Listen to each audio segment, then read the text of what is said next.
like to call to order this meeting of the special meeting of the Finance Committee on May 17th. The purpose of this meeting is to hear the results of Dr. Christelle Slaughter and her team at SSA's work on our efficiencies and organization. And so we look forward to that. I do want to take just a moment before that, with the concurrence of the rest of this body. Mr. Ken Dawson is going to give us an update on the administration's response to the salary survey, and that'll be in just a moment. Further housekeeping, after the prayer led by Ken and the pledge, if you have any comments that you would like to make before, preferably after the presentation, then we will call, you can come up and sign a card, and that with you'll, I do have a secretary. Not really. Mr. Dawson. I do have a secretary. You can turn those, turn those cards in to the secretary. I have two already, and so I'll look forward to any others that might be wanting to make comment. And then after Christelle's presentation, I expect to entertain those comments and then questions from the council. I think that's going to be our order this evening. So at this time, if you'll please stand for the invocation and the pledge. The invocation by Reverend Ken Dawson. Thank you. Let's pray. Father, we thank you for all the blessings and grace you continually bestow upon us. We realize they are so undeserved, so we thank you for them. We thank you for the opportunity to serve the people of Ascension Parish. For you said if anyone would like to be great in your kingdom, let them be the servant of all. So we pray for your wisdom and guidance as we do so. We pray that our decisions will be those that would help benefit the parish, that would move it forward to the objectives and goals that are set forth, and be a blessing unto all the residents here. Father, we also pray for the family of Mike Higginbotham, who passed away, a veteran of Desert Storm, far too young. We ask that you bless the family, soothe their pain and their grief during this time, and we also ask that you continue to look over all those that serve our country for our benefit. We ask these blessings in Jesus' name. Amen. Amen. I pledge allegiance to the flag of the United States of America and to the republic for which it stands, one nation, under God, indivisible, with liberty and justice for all. Thank you very much. Ken, if you will go ahead and do your review, please. We'd appreciate it. You know, this is the first time the Ascension Parish ever did a study like this in the detail that we have done. And as I said before, we have been changing things, and we have already implemented some of the things you're going to see tonight, and we are going to implement everything. And Mr. Dawson wants to say a few words, but that's where the administration's at. Thanks. Thank you, Mr. President. Thank you, Madam Chair, and to the Finance Committee. You know, as President Matassa said at the meeting, that those recommendations that were made will be fully implemented. And I'm proud to say that we're moving forward at a pretty fast clip. I want to thank the HR group who are really doing a great job of making sure they stay focused. Also want to thank SSA for their continued support, because we've been kind of burning the phone lines up, asking a lot of questions and moving forward.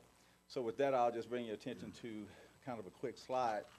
You know, as we say that this is just a quick report to show where we are in our progress. The overview, all of you know that the final report and evaluation was on April 24th, where for the first time in some time, we actually did a compensation study. So that was presented.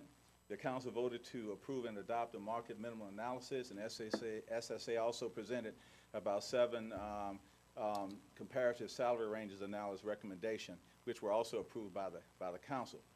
So recommendation 1 basically started with the establishment of salary ranges, you know, with the current market base, minimums and maximum for all jobs.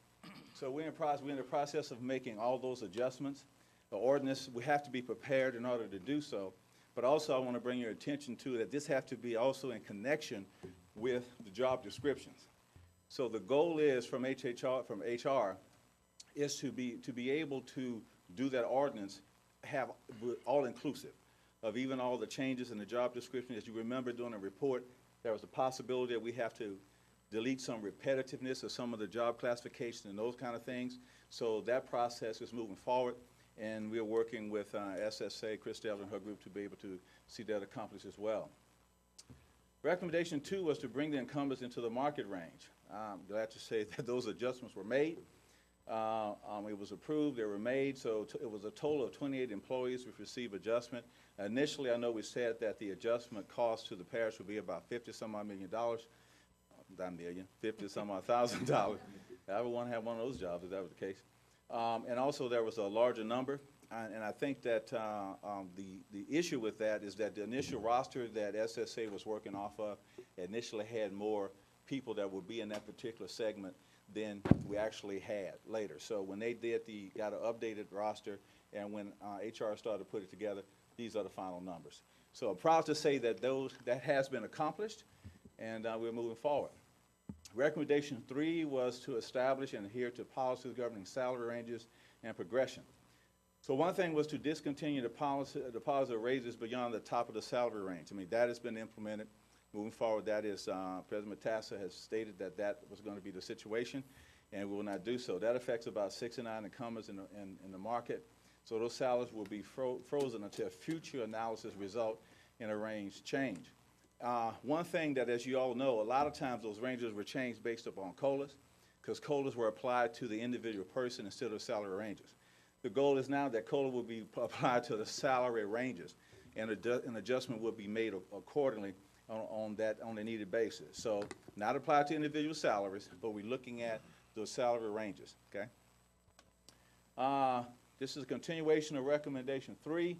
So establish guidelines and department budgets for merit increases in place of COLAs. This is something that's been talked about for some time. I think it's something that is supported also by, the employees of Ascension Parish that have an opportunity for merit-based raises instead of just COLA raises. So we're in the process of doing that, of moving that forward. Of course, we have to research and evaluate those skill-based performances of how we're going to look at it, review all our job description and required skills to be able to put that in place. So that's the process that we're continuing working on. The goal is that when the new HR director is in place, he or she would definitely have a very large part of making this thing move forward. But the HR group presently is aware of that. Everything we look at, we're keeping that in mind, and we are moving forward in that process. Recommendation 4, conduct market-based compensation review every 3 years. It's stated in the charter, I think that's the charter, or either at least in the policy manual, that it would be a 3-year compensation review. This administration is committed to that, and I think that this Finance Committee, as well as the Council, also committed to it. So the next one is scheduled for 2020, okay? Recommendation 4, consolidate similar job position under the job title and create lines of progression. I kind of talked to you about that we're going to consolidate some of those job positions because we have some duplication in that particular area. But also is to determine, lines of progression. How are you able to move to the next level? We've had great conversations with the HR staff, with President Matassa, and also some of the other supervisors about how do we do that. If somebody comes in as a grass cutter and they're interested in moving up, the next level may be moving up to an operator 1. I'm just using that hypothetically. Well, there will be skill sets that will be set in place of what it takes for you to get to that next progression. You get this qualifications, you do this, you take this training, you do some verification from supervision that you handle the equipment, then you have that opportunity. I mean, that's something I think that is very, very important. I think that is something that gives what I call a kind of a career path or job path to employees. It makes Ascension Parish a more desirable place where people could come and work and have ways that they can also improve their situation by moving up. So we're going to continue working with SSA to consolidate those positions and develop those job descriptions, and also develop a method that they can definitely move into a higher position with higher compensation. Recommendation 6, modify the current compensation model to include more market-based features. One thing that we realize that we need to do is a better job of educating our employees about total compensation, not just salary, okay? When you start looking at total compensation, you realize that there's a lot more that you're getting as an employee than just a salary or take-home pay. So the goal is to make that available, to provide a copy to every employee that we currently have, and to include the total compensation worksheet when someone comes in and they're hired. I think it makes everything more visible. It gives them a better understanding. Also, we're going to develop orientation and training programs for new hires and current employees in each department. So that's, again, the training commitment here is huge. We committed to it. We're committed to doing a lot of things to make sure that happens. It's a task, but I think that all of you, as well as administration, supports getting that done. So we're committed to do so. Number 6, the continuation. Rewards and recognition program. You know, sometimes a lot of people would love to have a pat on the back, and sometimes that would do better than getting some increase. We want to do a better job of recognizing and rewarding our employees for great work. I mean, all of you know what they did during the flood. You know, so many emergencies that we have our ladies and gentlemen in the parish stand up and work hard in those situations. Well, we want to try to do more to kind of recognize that. Of course, one is replacing the COLA with merit increases, but also, explore best practices that go beyond just the norm. So recommendation 7 said to implement processes for monitoring the causes for turnover.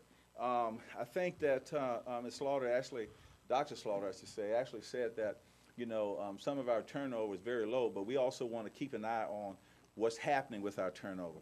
So the goal is to have a quarterly report 30 days after the close of each quarter. So our first report that you should receive on that should be the first quarter, and our first report sometime in October, 30 days after the third quarter of this year. So you expect to have a report on that. We're also looking at semi-annual reports of recent retirees and number of employees currently enrolled in DROP. You should have that by the end of the first quarter, or the first report should be in June. That should be the end around the second quarter, okay? So that should be in June. So again, some more information so that you will know the status of the workforce and where we're headed. That will be provided to you as well. So of course we want to develop and implement a succession planning process. I think that some of you, if not all of you, have heard me speak about that. I mean, even from the first time that I got hired here, when I realized that we had such a large possibility of our workforce eligible for retirement. You take someone, and the question is often asked, well, does that mean high-level positions or not? Well, not necessarily.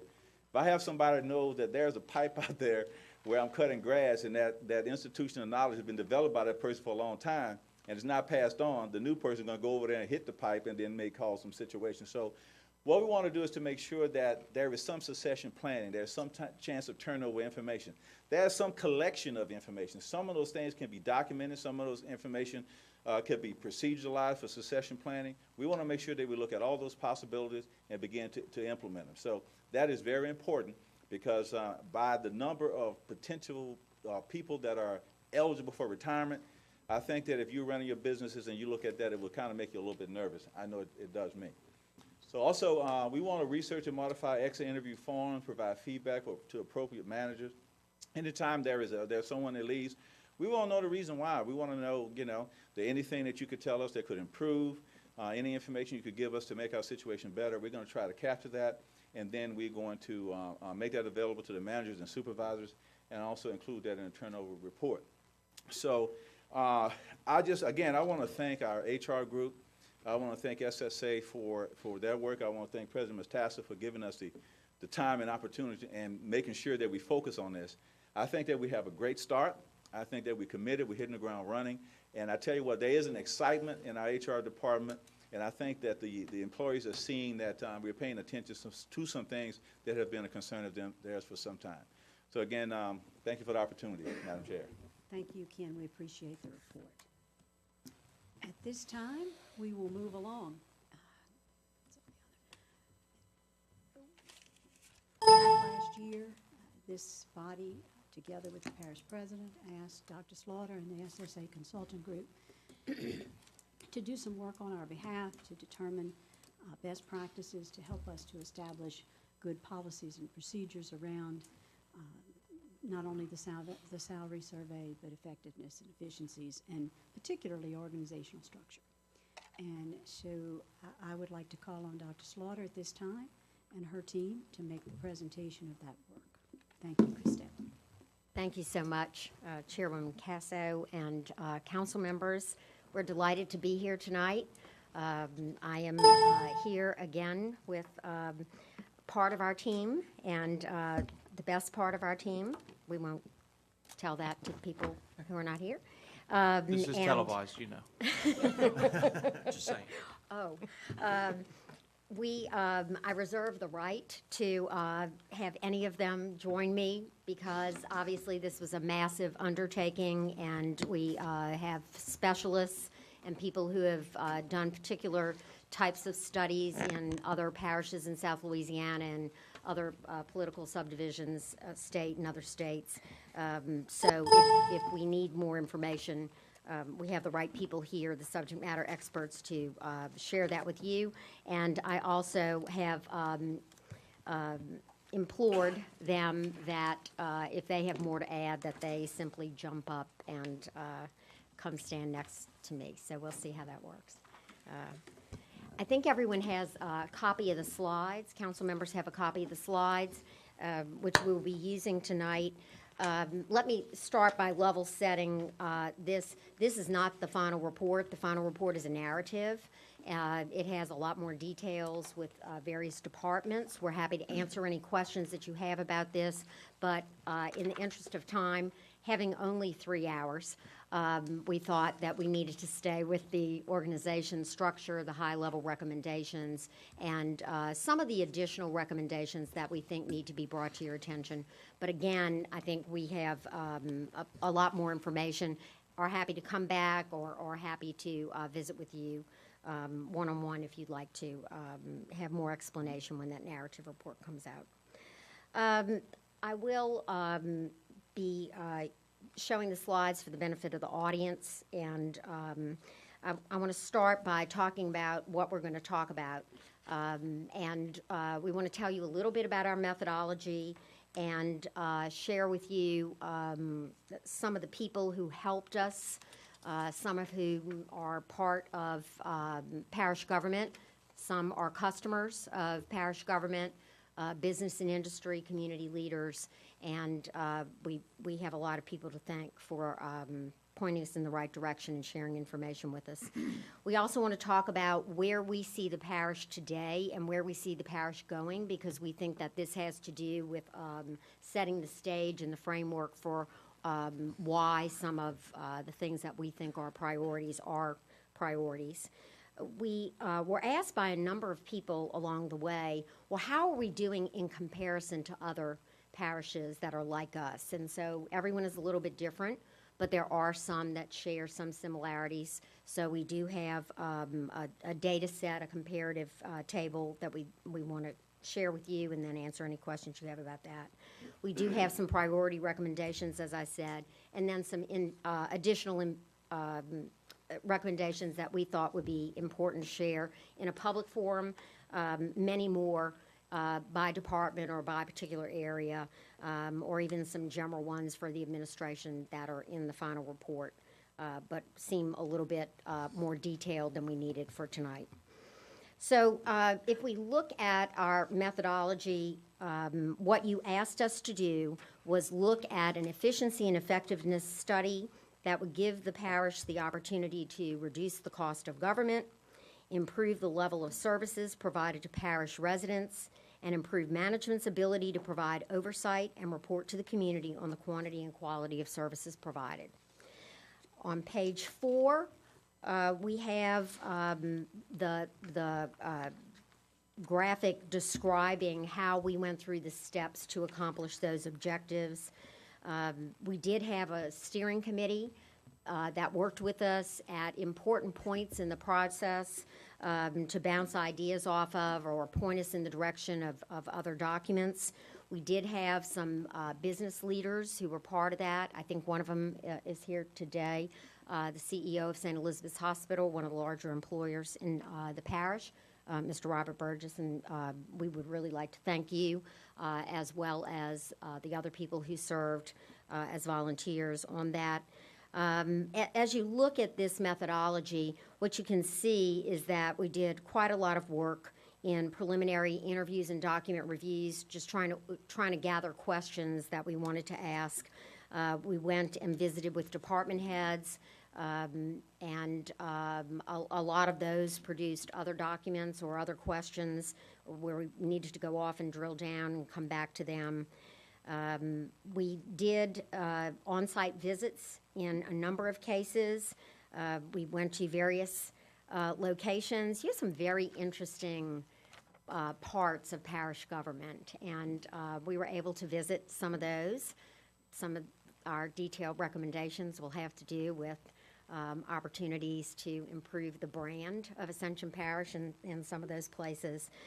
We particularly wanted to look at budget and head count, and we have that by department in the detailed report, but we very much wanted to know where you were spending your money in terms of payroll and benefits. Of course, having come off of the compensation study, that was of interest to us, as well as where were your funds coming from, what were they dedicated to, and did that match the priorities? So you'll see a little bit of that in the beginning of our presentation tonight.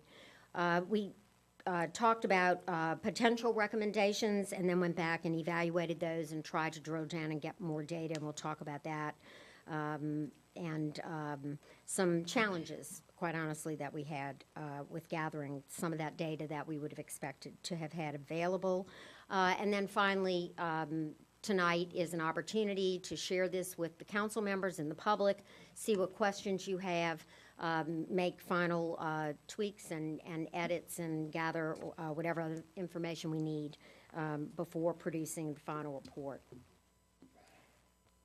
So this may be hard to see on the monitors in terms of the actual numbers, but as we were going through the study, and as we were talking with people both inside of parish government, some of whom have been here over 20 years, a lot of community leaders who are part of businesses or organizations that remember Ascension Parish when it was a small and sleepy place, and property was a lot cheaper, and it was an easy place to get around all the time. And you can see by the growth that's depicted on this particular graph the reason why you have some of the challenges that you have and why you have some of the opportunities that you have. And so in 1995, you had about 66,000 residents, and somewhere around 2015, 2016, according to this particular study, which is from the state of Louisiana, their IT section in the Division of Administration, you're somewhere around 133,000. So that is enormous growth over that period of time.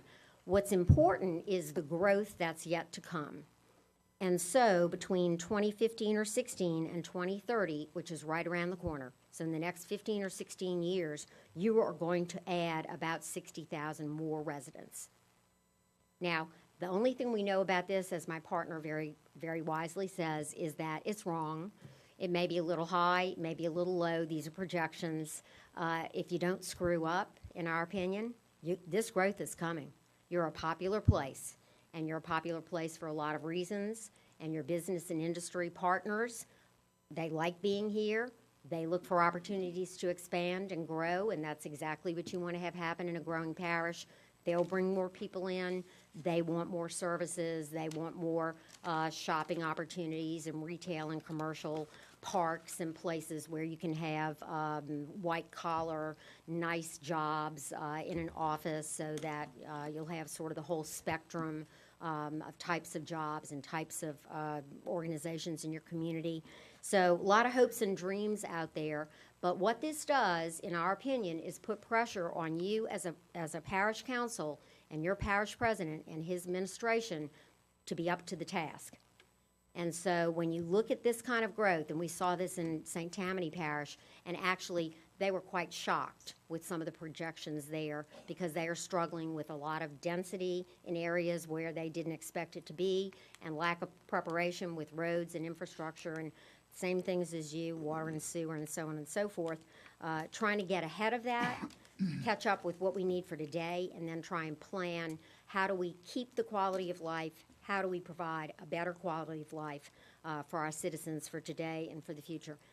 That is really quite a challenge. So that fueled a lot of some of the areas that we looked into, as opposed to some of your sister parishes, which you'll see in a moment, that are not growing at the same rate and maybe have a different set of challenges.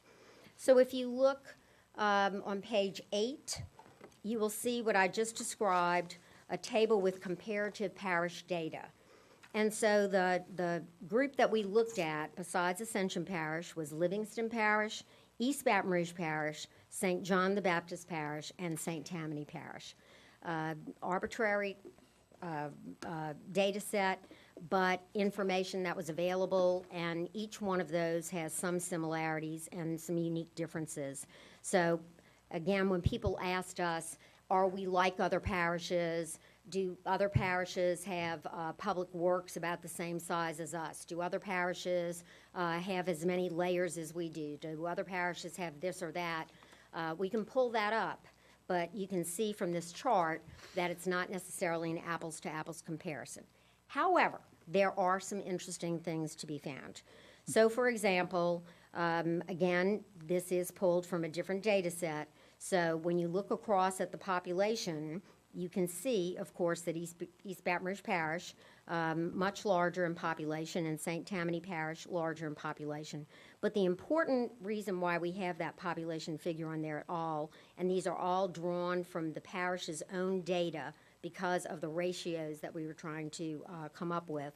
We look at the total square miles, and you can then begin to see some real differences. So you have some parishes that are not that far from you in population, but they are quite large. They're much larger than you. So you end up looking like you have higher density population per square mile simply because of the ratio that is there. But that does make a difference in terms of maintenance, in terms of the obvious, the roads, the building, the infrastructure, et cetera. If you look at the population growth rate over 6 years, this is staggering. So St. John the Baptist Parish, using their own data and the data that we had available, looks like it will shrink almost 5%. Everyone else will grow, with East Baton Rouge Parish having the slowest growth rate of the parishes that are growing at only 1.6. St. Tammany growing at 8.5. Remember, I told you that they were astounded at the growth that was coming. Now they're big, but they're going to get bigger, but it's not anywhere where your growth rate is. Livingston Parish going to grow a little bit more than St. Tammany, but Ascension Parish at a whopping 13.4% growth rate over the next 6 years. So it really starts pulling it home when you start looking at that. And looking at what you as parish government need to take care of, as well as your partners in this, whether you're talking about the sheriff or the assessor or any other part of government providing services to citizens. Total dollars spent per resident. This is an example of why it is hard to do these kinds of comparisons. So what we provided for you were 3 important elements under each of those: police, utilities, and water/sewer, that might help explain some of the differences. But let's look at the differences for a minute. And you see that Livingston Parish has the least amount of dollars spent per resident, $314.48 per resident. You see that St. John the Baptist has the highest. So they have the slowest growth rate, and they have a small population, but they have the highest per capita spend. When you look below that, you find they're running a police department, they have utilities, they have water and sewer. So they have some things that they are paying for that you all aren't. So when we just look at what you're paying for, and do not include the sheriff or the city of Gonzales and some of these other elements that all work together, the numbers can look a bit skewed. St. Tammany Parish, spending $546 per capita on their services. They also do not have police or utilities. They do have partial water and you know, dealing with the sewer situation just like you are. to a certain extent. And then East Baton Rouge Parish spending $2,000 per resident or per capita with their own police force, also have a sheriff's office there, do not provide public utilities, but have a very expensive sewer project that it's going in right now. That is many years in the waiting and much more costly as a result, which is one of the lessons that you learn, that if we don't get ahead of some of these things, we end up having to pay for them at some point. They're just a whole lot more expensive.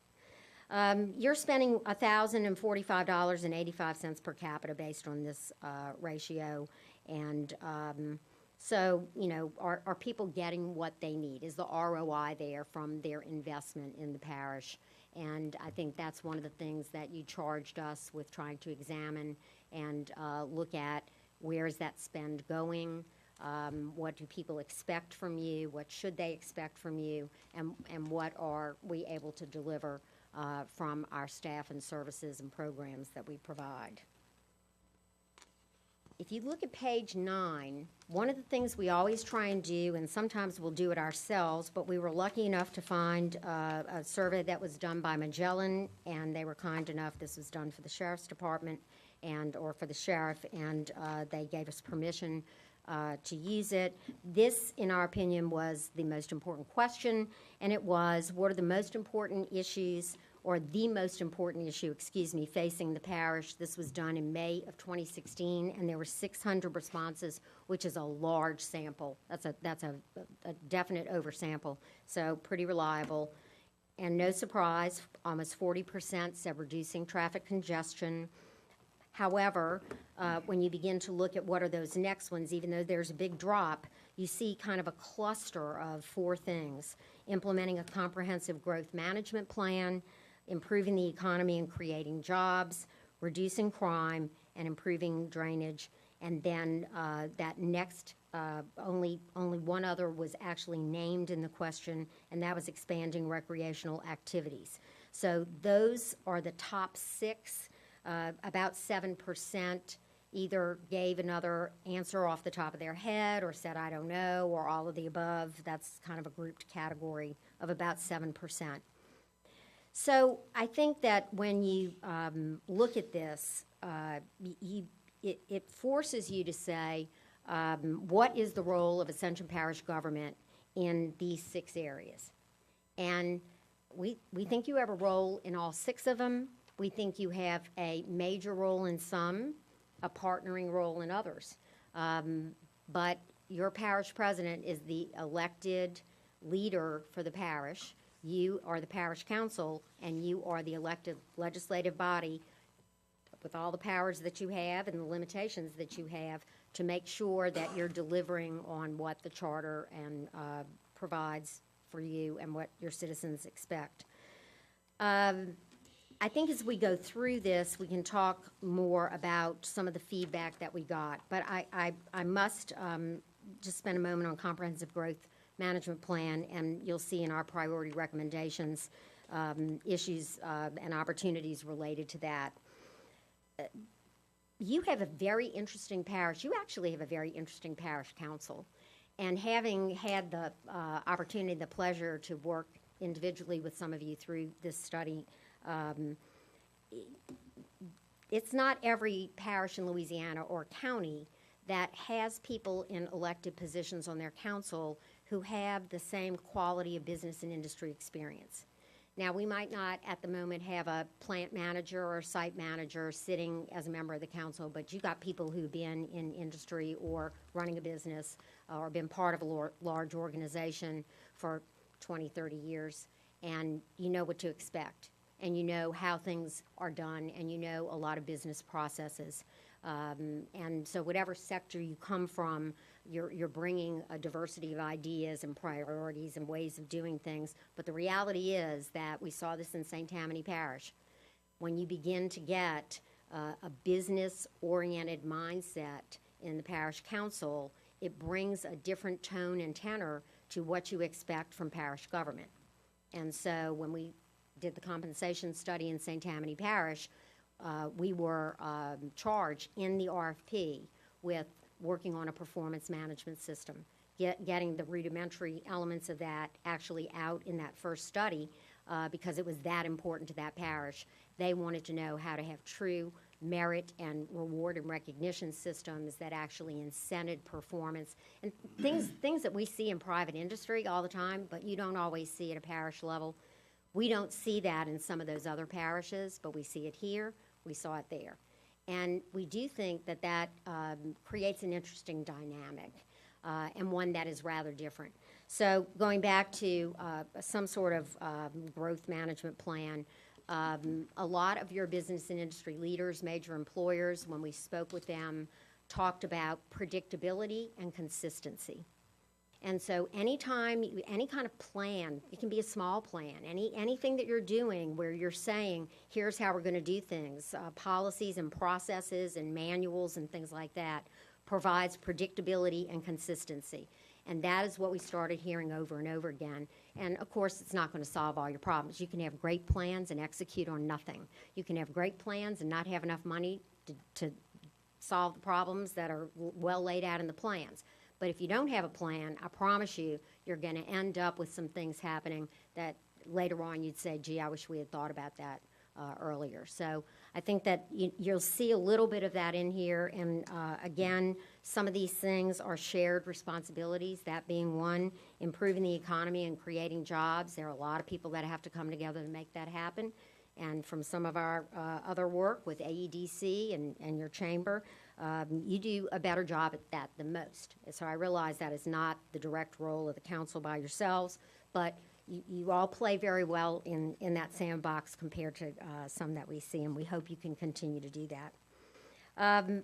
When we talk about priority recommendations, which is the next page, what we're getting ready to show you are the things that we think rise to a level of importance that they definitely need to be talked about in a public forum. So as I say that, I invite you to think of your questions, and we'll make sure that we go through this in a thorough fashion, but allowing enough time for you to really drill down into it.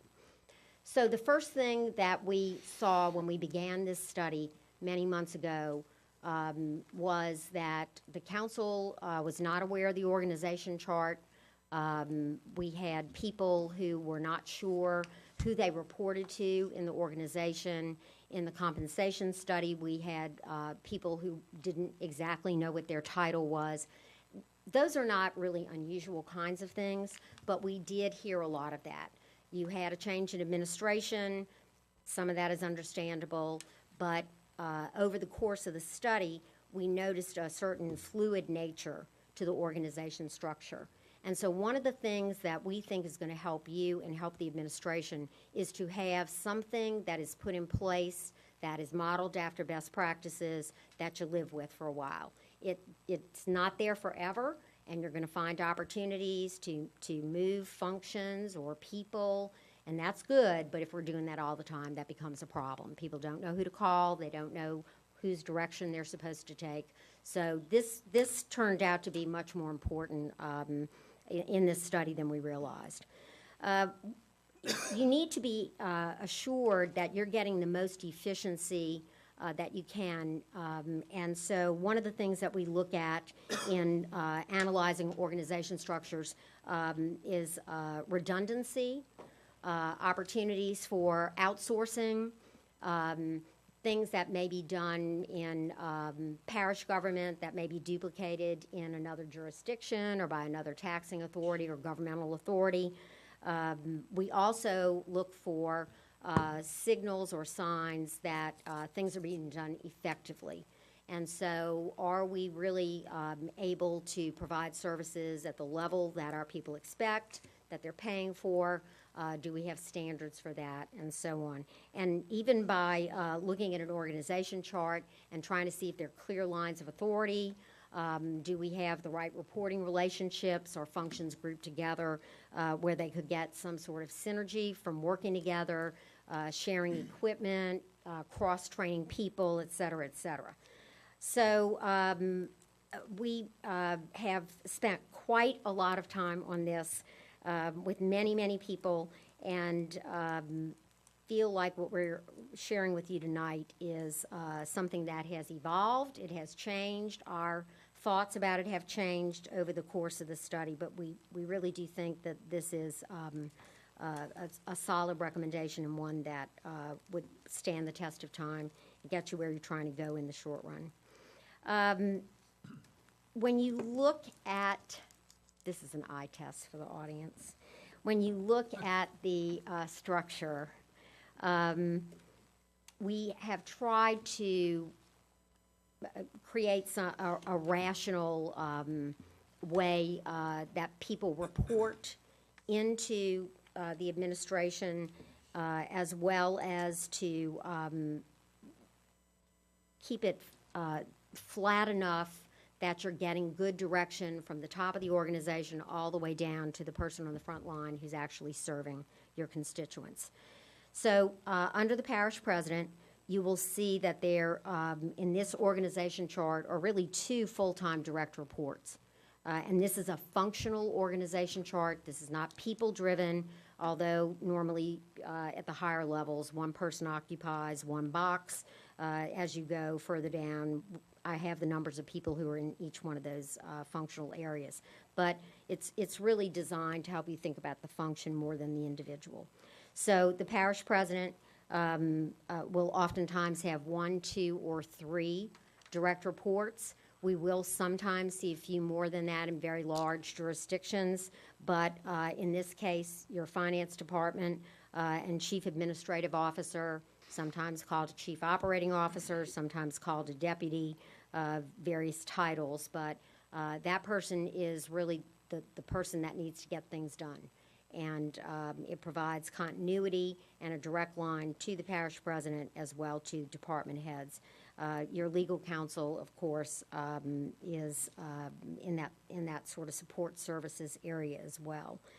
So we've grouped these to try and help people understand why we believe this is the right structure for today and how it might evolve a little bit differently in the future and be even more streamlined. So in that support category, and for those of you who can look at the screen, maybe this is big enough font size that you can see above the line, above that sort of greenish yellow line, we have the word support, and that's the 4 boxes that are directly under the chief administrative officer. So those are purchasing, human resources, communication, and technology. So let me tell you a little bit about why those are focused there. You will sometimes see these under a chief financial officer. You will sometimes see these pulled together in some sort of support function. We believe that these need to report to your CAO and the president's office for a couple of reasons that are very important. One is, you will see in a few moments that your human resources function needs a lot of work. It needs a lot of tender loving care and a lot of support. And just even watching Ken Dawson's slides a few moments ago, a lot of work is going on, and it's going to need to continue to go on, and it's going to need the support for it to be effective of the parish president and the council. And so we think it's important enough to leave it there for right now. Once you get a new human resources director, you begin to get some of these processes in place, you get a personnel manual, et cetera, that may not need to be there. But for a strategic reason right now, we think it's important enough for it to stay there. Technology, of course, you're getting ready to undergo a huge investment in technology. We'll talk more about that in a few minutes. So we certainly think that is appropriate, having a direct line to the administrative offices. Purchasing, again, in line with some of the money that you're spending and the need for speed needs to be there. And then communications, and we actually have a priority recommendation about that.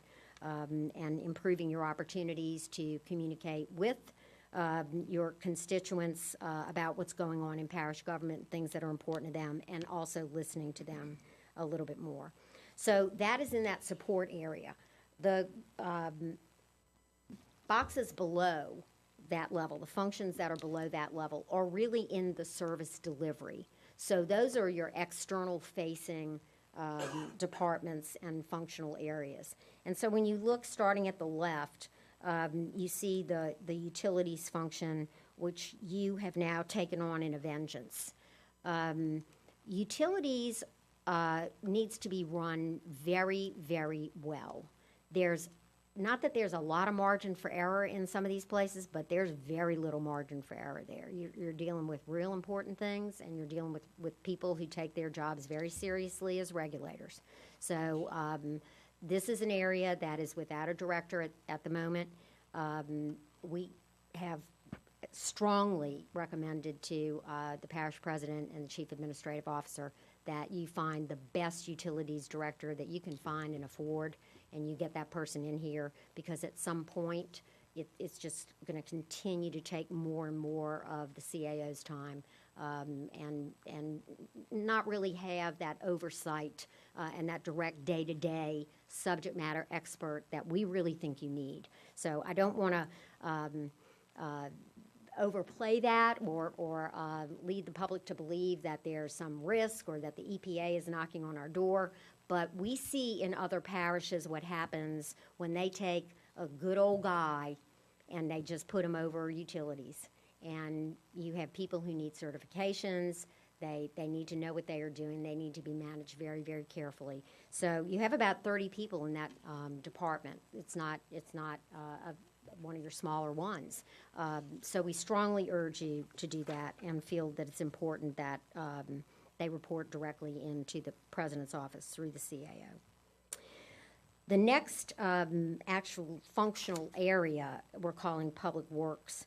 And under Public Works, you have a very interesting mix of functions that are not all the same. And some of you have been on this council a long time. Were really very helpful in sharing with us your insights that are somewhat obvious, but it reinforced some things that we had seen through our analysis and conversations. So if you start on the left, you have equipment and site management. That's vehicle maintenance and what we typically call fleet management, or some jurisdictions call it central garage, about 19 people there. Pavement management also has about 19 people, and that's really filling potholes and doing minor things, street signs and things like that. Vegetation management, you have 82 people in vegetation management, and you need all of those and probably more for what your parish has gone through, and the fact that you are in South Louisiana, and we sure can grow some grass and weeds in the summer. And so next to that is drainage. And vegetation management and drainage are separated, but and there's 86 people in drainage. But I got to tell you what, it's people doing a lot of similar work and things that really one supports the other. So when you look at the funding to that functional area, the drainage funds dwarf everything else. And you're in drainage boards, you all understand that, you know the importance of that, and you know the importance of it to your parish. So when you begin to add the numbers up, you can see that out of 400 employees, that's where they are, guys. So you need good, clear leadership, good, clear priorities. They need the right equipment, they need the right resources, a lot of which they have, but they have quite a job to do in this parish. Transportation and engineering has recently been moved from the general public works function, and people asked us about this, people talked to us about this. We think that area, you only have about 5, and I'm not even sure you have 5 right now. It was 5 in the budget. You got a thin line of defense there. And I'm just going to be brutally honest. We're consultants. You need people to watch your consultants. We don't think you need to build up an engineering design group. We strongly do not support that. We see that in other places and at the state trying to work their way out of some of those things. You need people who are talented and good that you can go out for public bid and you can get them in on contract, and you can hold them accountable, but you got to have the people who can hold them accountable. So in our detailed recommendations, you're going to see that we suggest that you get a little more bench strength there and get some qualified people, because if you have some catastrophe and you have some people leave, you're going to have some problems there. Very important area. The better you do with being able to bond some of the monies you have, or if the state DOTD can work with you or the MPO, we think you have some real opportunities to solve some of your biggest problems. So you need people there who are really going to be able to do the job. We think that it's good that it's separated out. We like it. We like it reporting directly to the CAO. They need to work very closely with their colleagues in that public works area. You have, equipment, and you have planning and even attacking parts of the parish at a certain point in time, and being, thoughtful about that can reduce rework or redundancy. Facilities, you have your jail, Lamar Dixon, maintenance of buildings. We put buildings there because it's not road maintenance, and recreation. And so we thought that this was a grouping that made a lot of sense. Some people talked about recreation being under Lamar Dixon or those being together. Again, supported by that survey, where it was the sixth item, but it was still one of the items. And we think from a quality of life standpoint, when we look at the population growth and we break it down, you're getting younger. Baton Rouge is getting older. You're getting younger. You want to be in a parish that is getting younger, because those of us who are getting older will have people who will be paying for us when we're not paying for ourselves anymore. That's a good thing. It's a vibrant, growing parish. That means you're going to need recreation. Families want that. So we think that that is an open position. You have an active search going on. We've talked with the parish president and your HR team and CAO. We've started looking at resumes and even people that we might be able to attract to that position. Job description is up to date, ready to roll. So I think that's, full speed ahead on that. And that way that allows your Lamar Dixon personnel to do what they need to do and make sure that that is at least a facility and an asset for the parish, as opposed to a drain on the parish. So we did recommend keeping those separate. However, another pair of eyes might think differently. Planning and development is, again, one of those service delivery areas that is highly important, and you have about 13 people in there. This is another one where, when we talk about succession planning, gives us a little pause, just because it's so important. Certainly, keeping consistency there and having people who know what they're doing and being able to be responsive with inspections and questions about code enforcement and things like that is critical with the growth that you are undertaking. So that's a very important area. Health and Human Services is the title that we gave for mosquito control, your health unit, which also has mental health, animal control, and grants. Grants has 4 people. I told the head of grants tonight, she better hang on. A lot of people want grants. So I think that we're going to stretch some of these areas and skill sets as the parish grows and as the needs of the parish grow, so that our tax dollars can be used as efficiently and effectively as possible. The last box on here is Homeland Security and Emergency Preparedness, and that is a part of your parish that quite honestly gets high marks from business and industry. Believe me, every one of your plants is very interested in how you handle disaster management, knowing that you have competent people, knowing that you have plans in progress. And so you'll see that that has a dotted line directly to the parish president, as does communications, and that's why you see that there.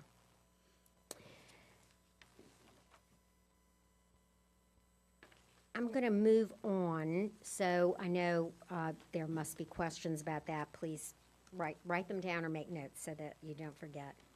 The next one is something that you have talked a lot about and we know is very important, and that is to develop performance management systems and a comprehensive system, and revise your personnel policies. You have a personnel manual. You do. It is fondly known as the Blue Book.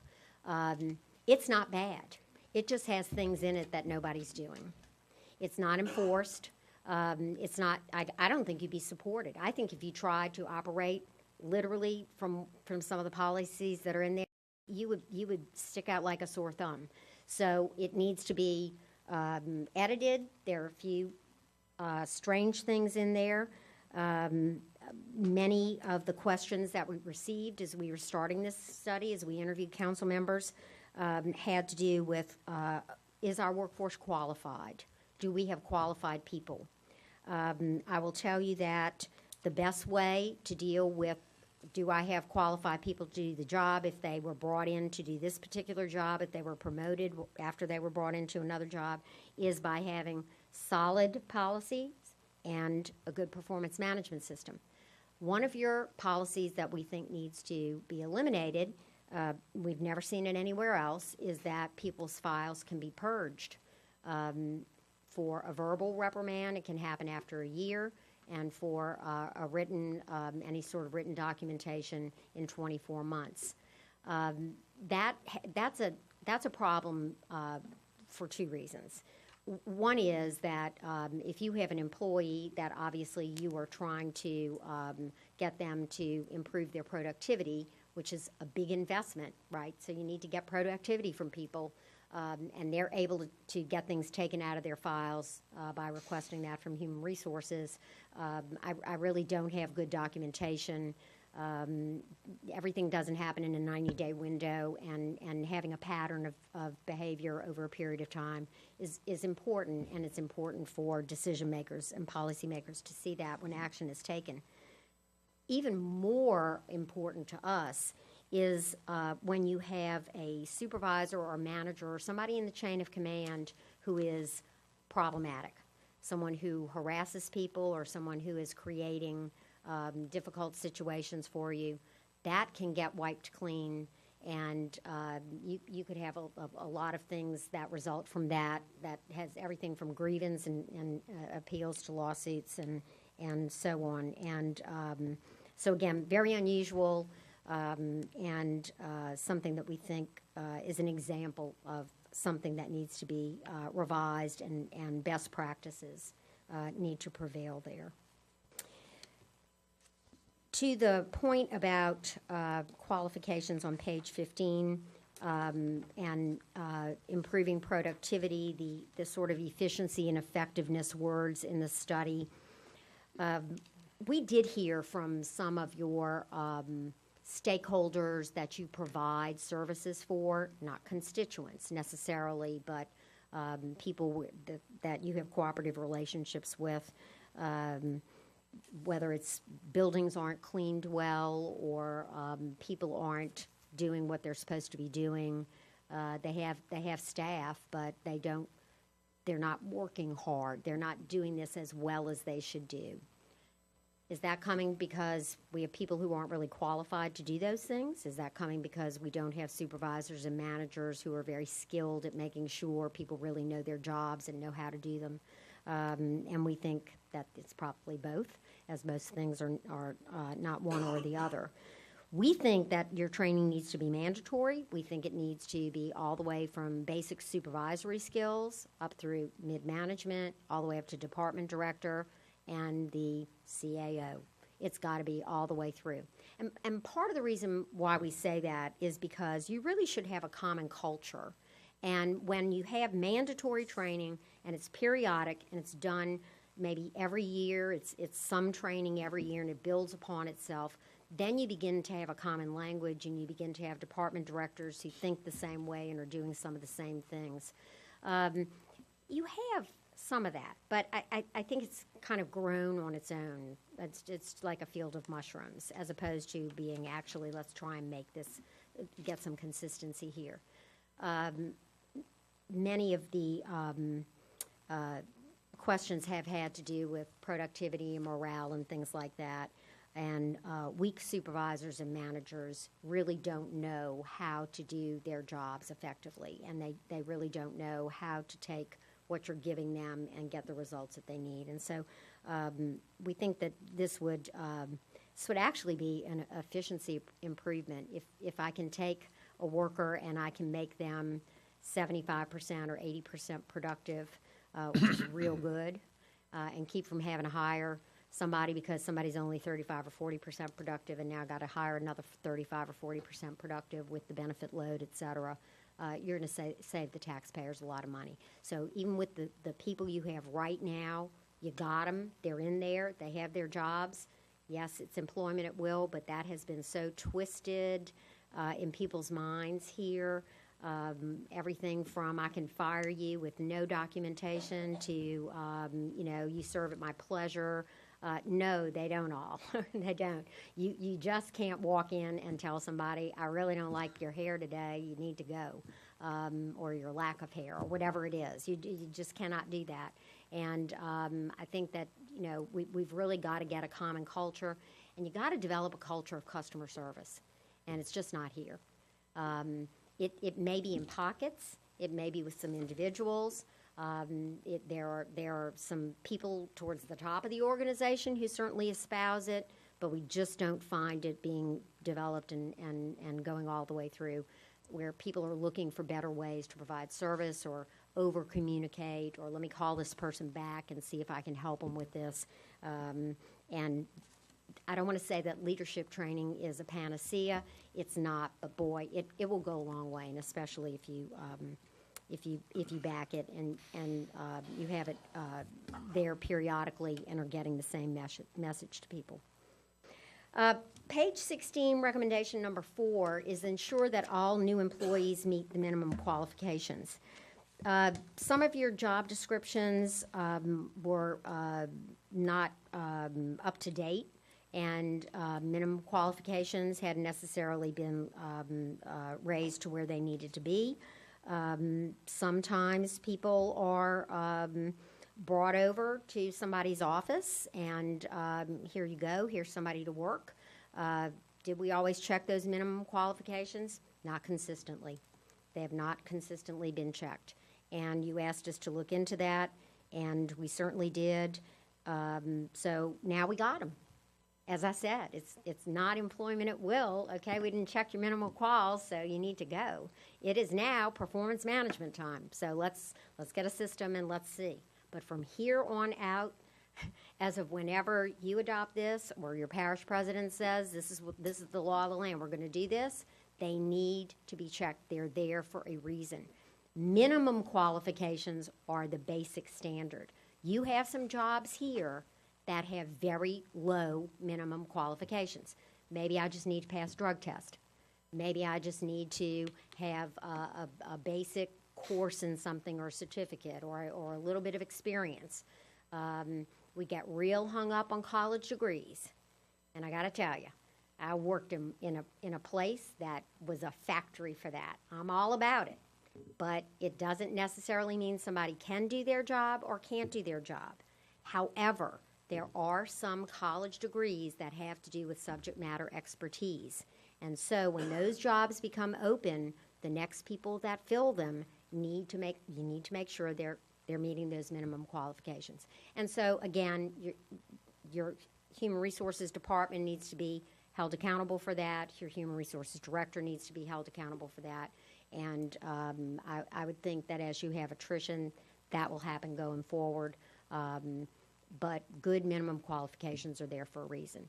It has to do with safety, it has to do with quality, and it has to do with efficiency and effectiveness, so it needs to happen. Recommendation number 5 has to do with modernizing your technology. Y'all are real bad here. You're a real manual dot matrix printer type place, and when we see things like this, it oftentimes means that some of the leaders in the past did not want to invest dollars in this. Technology can be expensive. It's expensive to convert over. Once I convert over, then maybe I can keep it up, but that initial conversion cost can be expensive. We worked in Jefferson Parish in some of their code enforcement areas. They would have software like My Permit Now, and they would have enough technology to support that, but in terms of the types of systems that an organization of your size really needs to be able to track things, to be able to have metrics, to be able to look at trends, do some of the things that citizens expect now, to be able to communicate with you and receive services in a certain way, you really need to move forward. You are moving forward. You do have an enterprise-wide system that you're adopting. We strongly support that, but I will tell you what we see your colleagues going through. These systems are expensive, and if we get in and find out, your contractor gets in and finds out, gee, we're going to convert this over, we're going to need to do this, and that's going to be an extra, $100,000, $300,000, and you all have to approve it. At some point, you might choke, and we want you to hang in there as long as you can before you choke. There may be a choke point that we don't know, but if you can get through this, it may go longer than you expect it to go, but you really need this. This is the backbone for what you're going to do. And I think that in a growing parish like yours, again, where you're going to be bringing people in and hopefully getting the kinds of jobs and continuing to get the kinds of business and industry that you have and want to continue with, they're just going to expect that going forward. So we know that in trying to work with your department directors on various opportunities for improvement, you might have beautiful, tractors, or you might have beautiful certain kinds of equipment, but the computers look good on the desk, but there's not what's behind it that needs to be there. So we strongly urge you to stay with that. Good for you for supporting it and keep it up. It is related to our item number 6, recommendation 6 on page 18, which is to establish departmental dashboards. So the first thing we did when we went to visit with department directors and people at the highest level in administration is to ask them for their metrics. This is how you conduct an efficiency study. It's metrics driven, it's ratio driven. You don't have any. You just don't have any.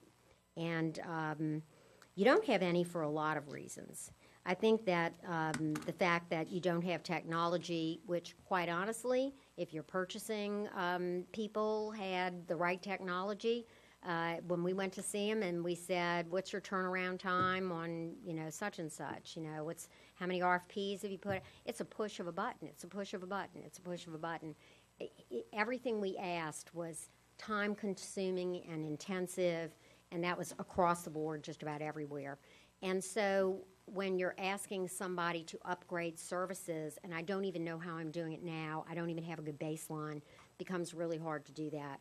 So I think from their perspective, yes, it's going to be hard to adjust to having some of that new technology, but I do think in the long run it will help you to have some of these important metrics. Can you measure too much? Yes, absolutely. You can drown in measurement. You can have, we've seen government agencies that have to hire people to count stuff.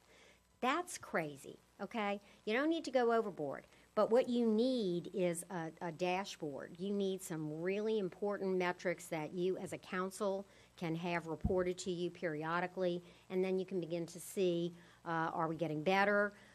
After the flood, if we had those kind of metrics, what is this really doing to our turnaround time?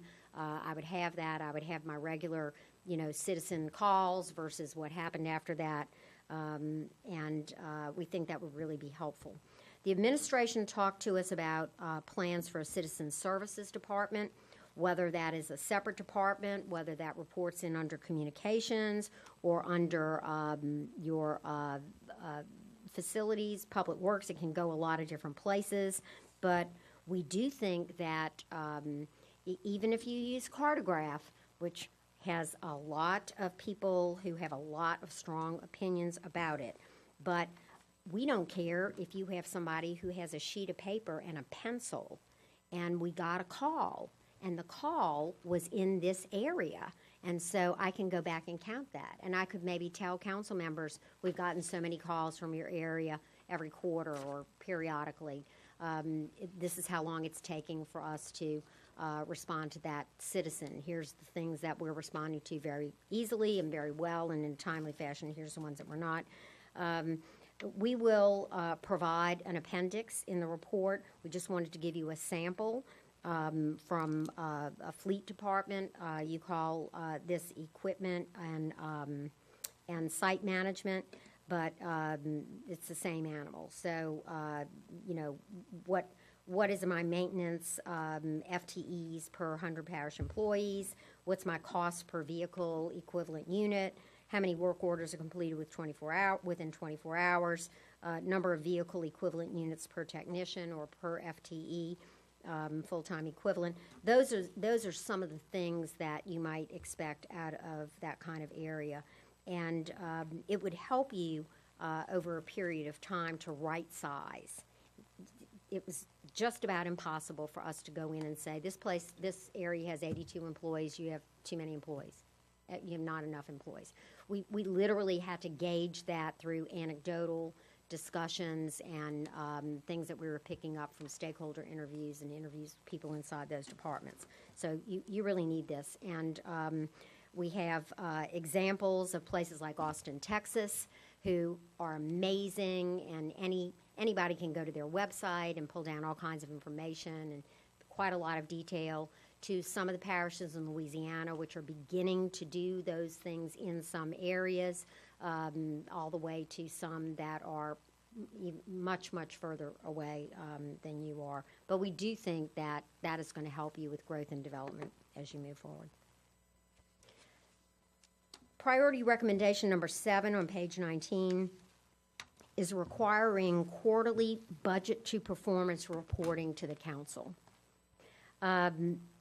This recommendation took shape, I would say, about halfway through the study when we realized that a couple of things were happening. The council members were not getting information about things that were happening inside of departments on a regular basis or in a way that was easier to compare from one reporting period to the next. A budget presentation or discussion, not that that's done by everybody, and then a year later I have another budget presentation is really not adequate. You're seeing some of your department directors a lot. You're seeing some of them hardly ever at all. But you have the obligation, in our opinion, to be the place where you're looking for transparency and accountability. And the budget, as well as department plans and programs and headcount, really those are the things that tell you what's going on. Your budget book is wonderful. You get an award for it. It's great. It's real hard to pick up and follow how funding streams are woven together, how a fourth of an employee is here and half of the employee is paid from there, and that is done everywhere. That's not a problem. That's really good. That's the kind of professionalism that you want to make your funding do what you need it to do.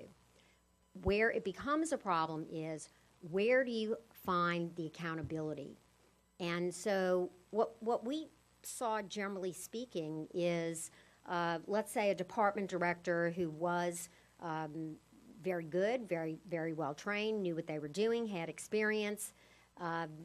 They're not either empowered or held accountable to improve performance, to take care of equipment, to try and make something last a little bit longer.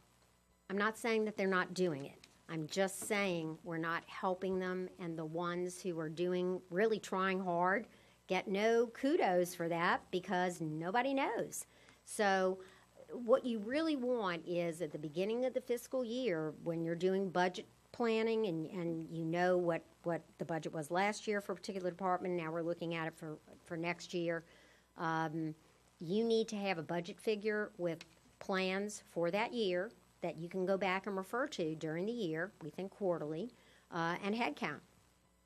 And then you get to see, are we adding people? Are we not adding people? Right now, your policy says that if we want to change a job title, it has to come to the council. But simply adding employees does not need to come to the council. Now, many years ago, I was on Buddy Romer's Reorganizing Government Task Force. It was the worst volunteer job I ever had in my whole life. And if you remember in those days, Buddy Romer came in a rush of reform.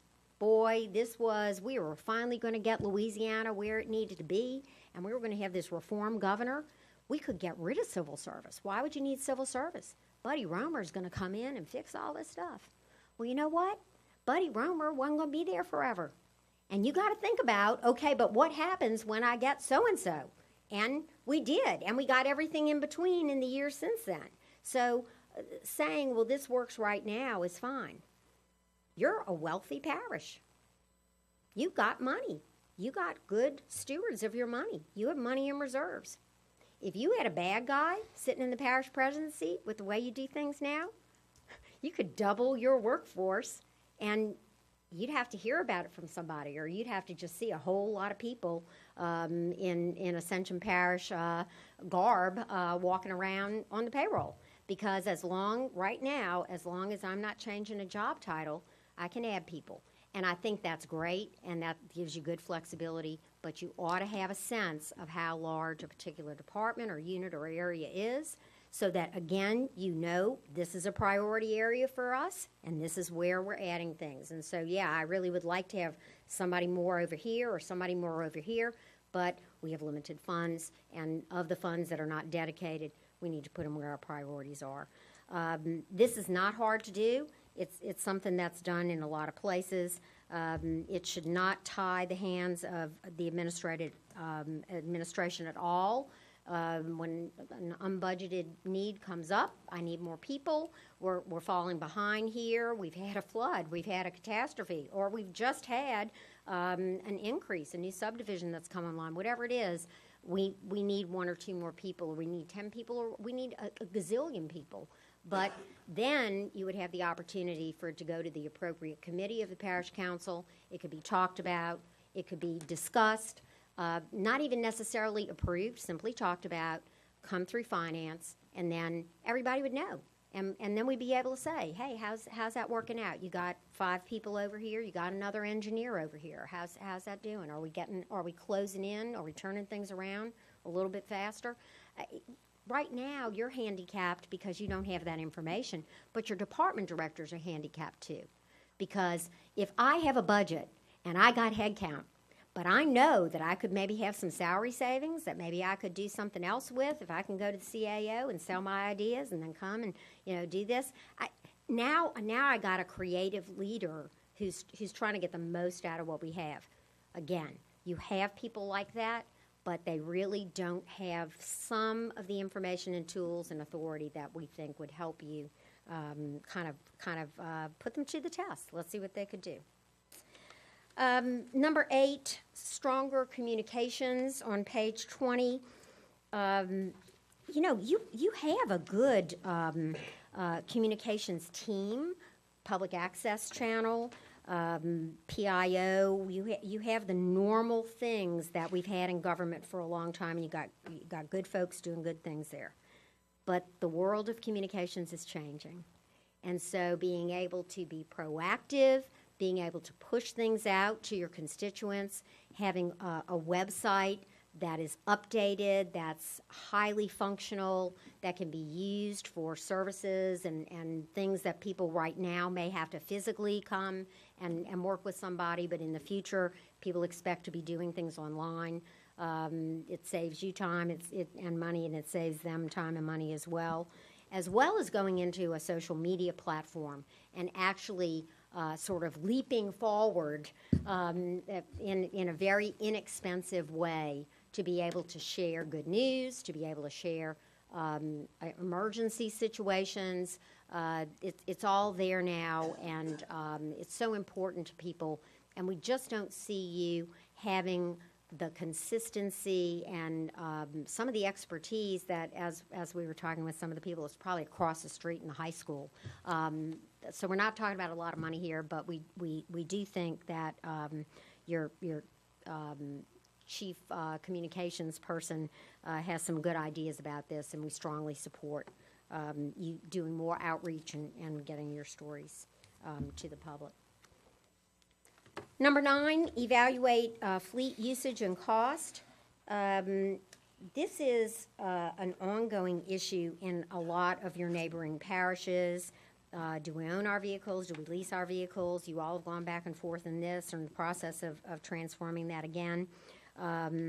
But you do need to keep up with this, and you need to be asking the administration to periodically update you on what is happening with fleet. The records are a little bit sketchy here because of the flood. You lost a lot of vehicles in the flood. We think that these numbers may include about 50 vehicles that are not here anymore. We're trying to track that down before the final report comes out.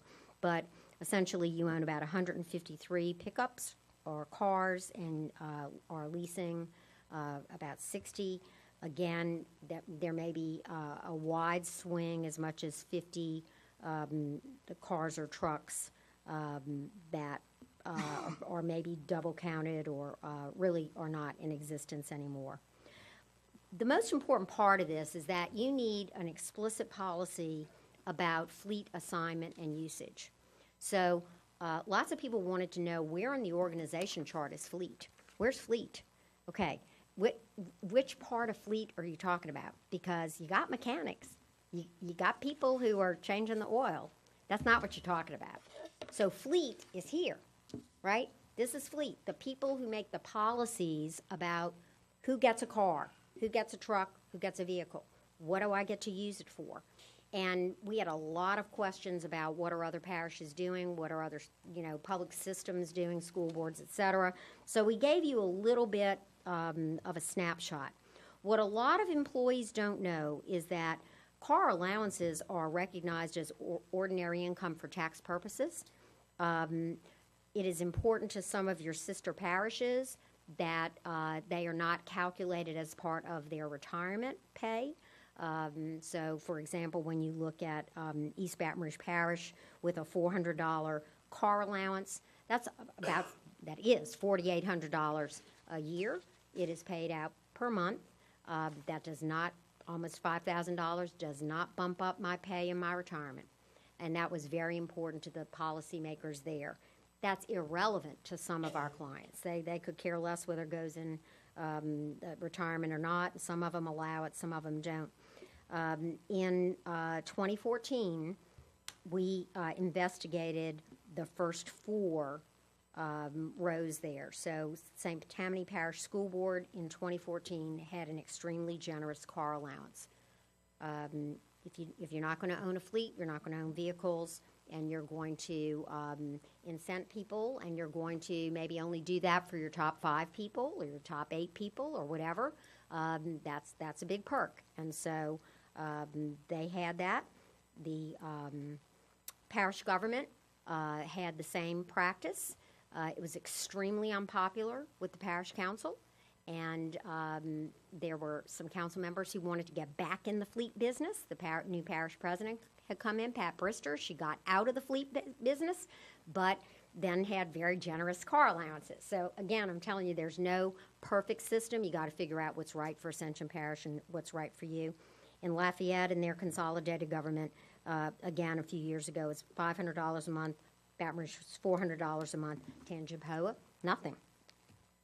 We looked at the Ascension Parish School Board policies to see what they were doing. And so mileage is reimbursed at the state rate, but it is from facility to facility. Now, some places, if you have a car, you get to take it home. Some places, you don't get to take your car home unless you're on call, you're an on-call employee, or you fit a certain category. again, that's part of the explicit policy that would be created. So we have some ideas of things that we think, based on what the administration is thinking about doing, the getting out of some of the car business that you're in now, that might be good. We're happy to help, but you've got bright minds in administration, bright minds on the council. But you definitely need to figure this out and deal with that. Number 10, you need a vision for the parish that is articulated by your parish president, that can establish priorities, that can help drive the work activities of parish government. Now, it can be a big vision for the whole parish and cross over all kinds of political jurisdictions, but you at least need to have a vision for what Ascension Parish government's priorities are. And it needs to be brought to the council, and the council needs to talk about it and understand it, because, again, just like your department directors, in our opinion, need responsibility and authority for the budget that they're given and the people that they're given, and needs to know how many people on any given day I really do have, and how many I don't have, and what I could do with this or that. They also need to know what the priorities are. And again, with the growth that you've had and the growth that you're going to continue to have, we think this is important. So, you know, if you just look at your organization chart and what you don't have fire, you don't have police, you don't have some of these other things, but you do have some things.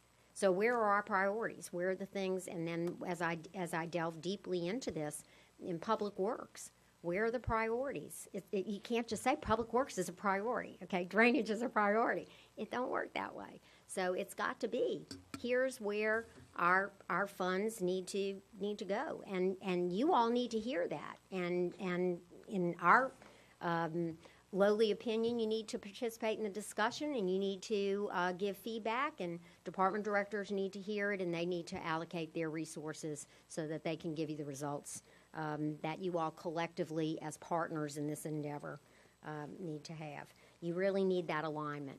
The places, I'm telling you, you can stop your growth tomorrow if you split and you don't see priorities the same, and you start having problems and propositions that come up and are put down from one or the other, and no clear priorities.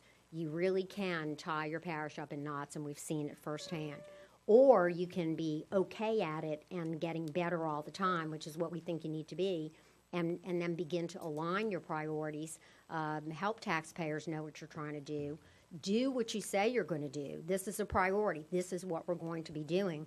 Do it. Then you're building trust with the taxpayers, and then you're able to ask them for more resources when you need it. We had more than one leader in this parish, not an elected official, tell us that the parish is underfunded. We don't hear that very often. And when we drill down, well, why would you say that? What's the indication of that? So we're doing an efficiency study. People are wanting us to cut money, and we have people that we're calling, and they're telling us they're underfunded. They don't have enough resources for what we need for this parish. But you know what? Nobody's going to vote for it until we really trust that they're going to do with it what we want them to do. And so that's an amorphous sort of thing, but I'm telling you, it's really out there. And so I think we can't sell the populace short. Citizens and constituents are smart people, and if you begin to build trust with them, you say, here's our priorities, this is what we're going to do, here we go. You're not, solving the problems of the world. You're picking something and you're following through with it. We think you can build that. You've got a lot of people who are excited about the parish and want it to grow and grow in the right way, and I think you can engage them in that. We're getting close. Item number 11, continuously upgrade parish standards, regulations, and operations. Ensure that you are viewed as a parish that operates with fair and consistent standards, transparency, and accountability. This is everything from enforcing your zoning regulations, code enforcement, residential and commercial development. You have things on the books. It's just not necessarily supported, consistently enforced. You're not the only parish that has that problem. A lot of them do in South Louisiana. But are we getting the quality that we need in our roads, our bridges, their maintenance, sewer infrastructure development, procurement, parish hiring processes? I'm going to tell you the overarching picture that started to come into focus the further we got here. You've been under home rule charter for a long time now. I think it's about 25 years. I didn't really do the math. You still act a little bit like a police jury parish, and that's okay. What we mean by saying that is when you're real small, you just call somebody up. I need such and such, and boom, it's done. There's no metric. There's no process. There's no tracking. It's a I know who to call. It's a, I know how to get that done kind of thing. The bigger you get, the harder that is, and so we can't fly by the seat of our pants. We need structure and chain of command and reporting. We need metrics. We need technology that can help us do that. We need to be ahead of our voters and our constituents and say, we heard you, this is what we're doing, we're listening to you, we're feeding this back to you. I'm telling you, the part that I didn't mention about communications is if you show me a parish or a county or a state that doesn't let its citizens communicate with you, and I'll show you one where the citizens figure out how to communicate with you, and it's through social media. So you need people listening to what people are saying, and you'll learn a lot.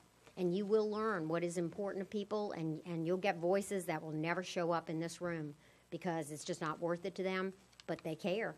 And so having them know, here's where we're going with this, here's how we're upgrading things. It's not that there's any one area that is so broken. It's simply raising the standards and the quality, mapping some processes, having procedure manuals, and being able to give people those types of tools and resources, and then holding them accountable for that. That's really going to get you to the next level. And we see this evolution in a number of parishes, and we see the opposite. We see some that are stuck in bureaucracy, and some that they got to a certain point and they kind of stopped, and so they have standards and they have procedures, but they don't have quality, and then they start stalling. You don't need to go down that path. You have the opportunity to really take it to the next level. We have a few additional recommendations on page 25, and the first one has to do with what I've been referring to with technology. You really need a complaint tracking and management system. If you only have one metric, let's just count complaints. Let's just count how many come in, where do they come in, and what are they about. Have a guy with a pencil and the tick mark thing. When people complain, it takes a lot for somebody to complain. Some people like to complain, but it kind of takes me looking up the number and figuring out who I call, and my council person or somebody in administration, and I'm going to lodge a complaint. It's kind of nice to know how many of those are we getting. Are we getting more since the flood? Are we getting less? Is there some trend that we're starting to see? Are we getting them about this area? Are we starting to get them about this area?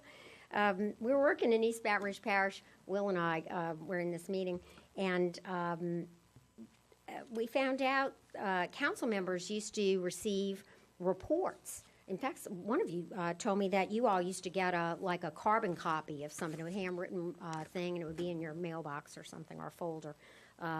They had something not dissimilar from that. And so council members would get something about once a month. And very paper and pencil driven, not technologically driven, but they had upgraded the technology. So now, we were fancy. We had, computers and technology, and as we were talking with the council people, they were like, we just don't know what's going on. Our constituents call, or we call, and there's no tracking. We don't know anything. And the people who've been around for a while, we have one person who had been an aide to a council member who is now an elected council member. And he said, look, I was the aide. I used to be the one who would go and get it. And, it was on paper. I mean, somebody was typing it probably. Wasn't anything fancy. Well, what happened to that? What happened to that? What happened to that system? One guy retired. That's what happened. They had a paper and pencil and a guy who had the tick marks, And he left, and nobody ever picked up that activity, and nobody ever said anything about it. And so years later, it's just gone. It's not there. Now, they have now a very good system and a GIS system to do that. These are not expensive things, and these are things that you have the basics for. We really strongly suggest that you have that for all the obvious reasons. The next one is that you commission, and we really struggled with the wording on this, and I'm going to read it exactly as we ended up wording it. Commission comprehensive long-term impact studies to help you prepare for the future as you continue to grow and evolve. We were part of a group that did a study like this in Lake Charles. What's the growth impact on your schools? Some of you told me that as good of a job as you all have done trying to keep up with the growth and have new schools, when St. Amant flooded out, and my grandson's at Dutchtown, and he had to get up at some ungodly time in the morning, and I said, baby, I don't know how you're doing that because I couldn't have done it. And my stepson looked at me like, don't you tell my son that, this is hard and he doesn't have to do it because you wouldn't do it. But the reality is it showed us we don't have a lot of capacity. So if we all of a sudden get all those 60,000 people come at one time, which they won't, you're going to be stretched. Your impact on roads, planning and development, housing. We're not really talking about a comprehensive master plan, okay? That's got some aura to it in this parish. I hope you, I don't even want to hear you use that term anymore. We're talking about studies that have to do with what is the impact if this happened here, what's going to be the impact here. If we did get 15,000 people in the next year or so, where would they likely go? What's going to be the impact on these things? So we're happy to give you more information about that, but we really do think that you don't have to do them all. You can partner with other public entities that have to deal with crime or have to deal with the impact on this, like schools as well. But you need some professional help to help you make the right decisions. It won't make the decision for you, but it'll help you prioritize. You have some real morale problems. You got good people, but you got bad morale. And if you have questions and want to drill down on that, I think Cody on our team probably spent the most time in some of the areas hearing about that. But you got good people who are doing good stuff. And, man, all they read about and hear about is, the GPS system stuff to catch us doing something. And I'm stealing Cody's thunder now, but when they see people from upper management, something must be wrong. We must have done something wrong. So we really got to have a culture where we have people who know when they're doing a good job, and then there's something. It doesn't have to be money. I mean, it just needs to be somebody. Let them come here. This is free, right? Let them come here. Have them clap. Give them something printed on a certificate. But let's find people who are trying and doing a good job and reward them. The last one is one that you'll find in the purchasing area and procurement. You're going to have to not only streamline your procurement process, but you're going to have to have the opportunity for people to see the internal customer as their customer and how that then affects the external customer. Again, it's hard to pull information. Your purchasing director was very, very helpful. One of the few manuals we saw anywhere, but we do think that you got to take it up a notch. The more you begin to do with your roads, your drainage, the more money you get in. If you start bonding programs or you start trying to do some things that you're trying to do in transportation, you need that support and you need that help. We don't need splinter purchasing people in different parts of the parish. You need a strong procurement function that is effective. They are handicapped by not having information and systems that always talk to one another. I know that it creates issues sometimes between purchasing and finance or other partner departments, but that's an important enough area with your growth that we just thought we should mention to you. So at this point, that's the deck. I'm happy to answer questions if there are any. probably there are. Christelle, if you'll give me a minute, I'm going to have two members of the public who would Yes. like to speak, and so I'll allow them to address us, and then at that point, that'll kind of give everybody, I think, a chance to collect their wits and their minds and wrap themselves around all that's been said and ask their questions. Mr. Jeff Pettit wanted to make a public comment.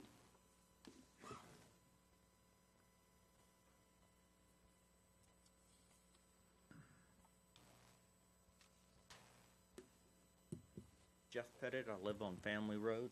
Thank you for the presentation and the hard work that went into it. Thank you. I would ask that, Terry, can we put this on the website so everybody can see it? Absolutely. Thank you. I appreciate that.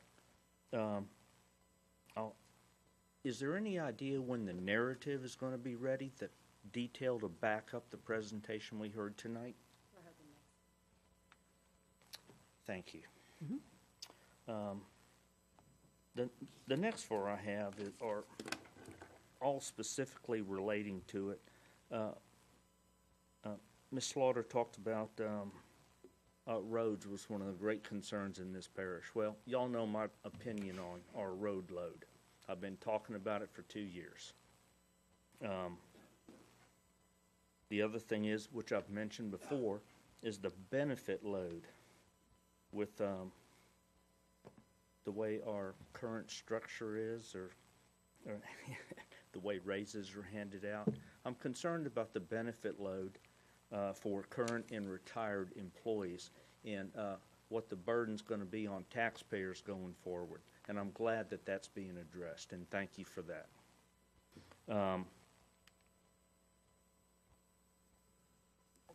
The thing about financial transparency, if we're trying to gain the trust of the voters to support a program such as what Baton Rouge did, maybe the Green Light program, to expand roads and things like that, we have to have financial transparency. And I hope going forward that we truly, truly have that, and that the council, being the fiscal auditors and purse holders of the taxpayers' dollars, I would appreciate, more transparency and more clarity in the message being delivered. From the outside looking in, I spent 34 years working. I had 302 stores, multi-unit, spread out over 8 states. The appearance from the outside looking in is that we as a parish are top-heavy with managers. We're top-heavy. And that's why I really, really want to see the charts and also the narrative. But I think we are top-heavy.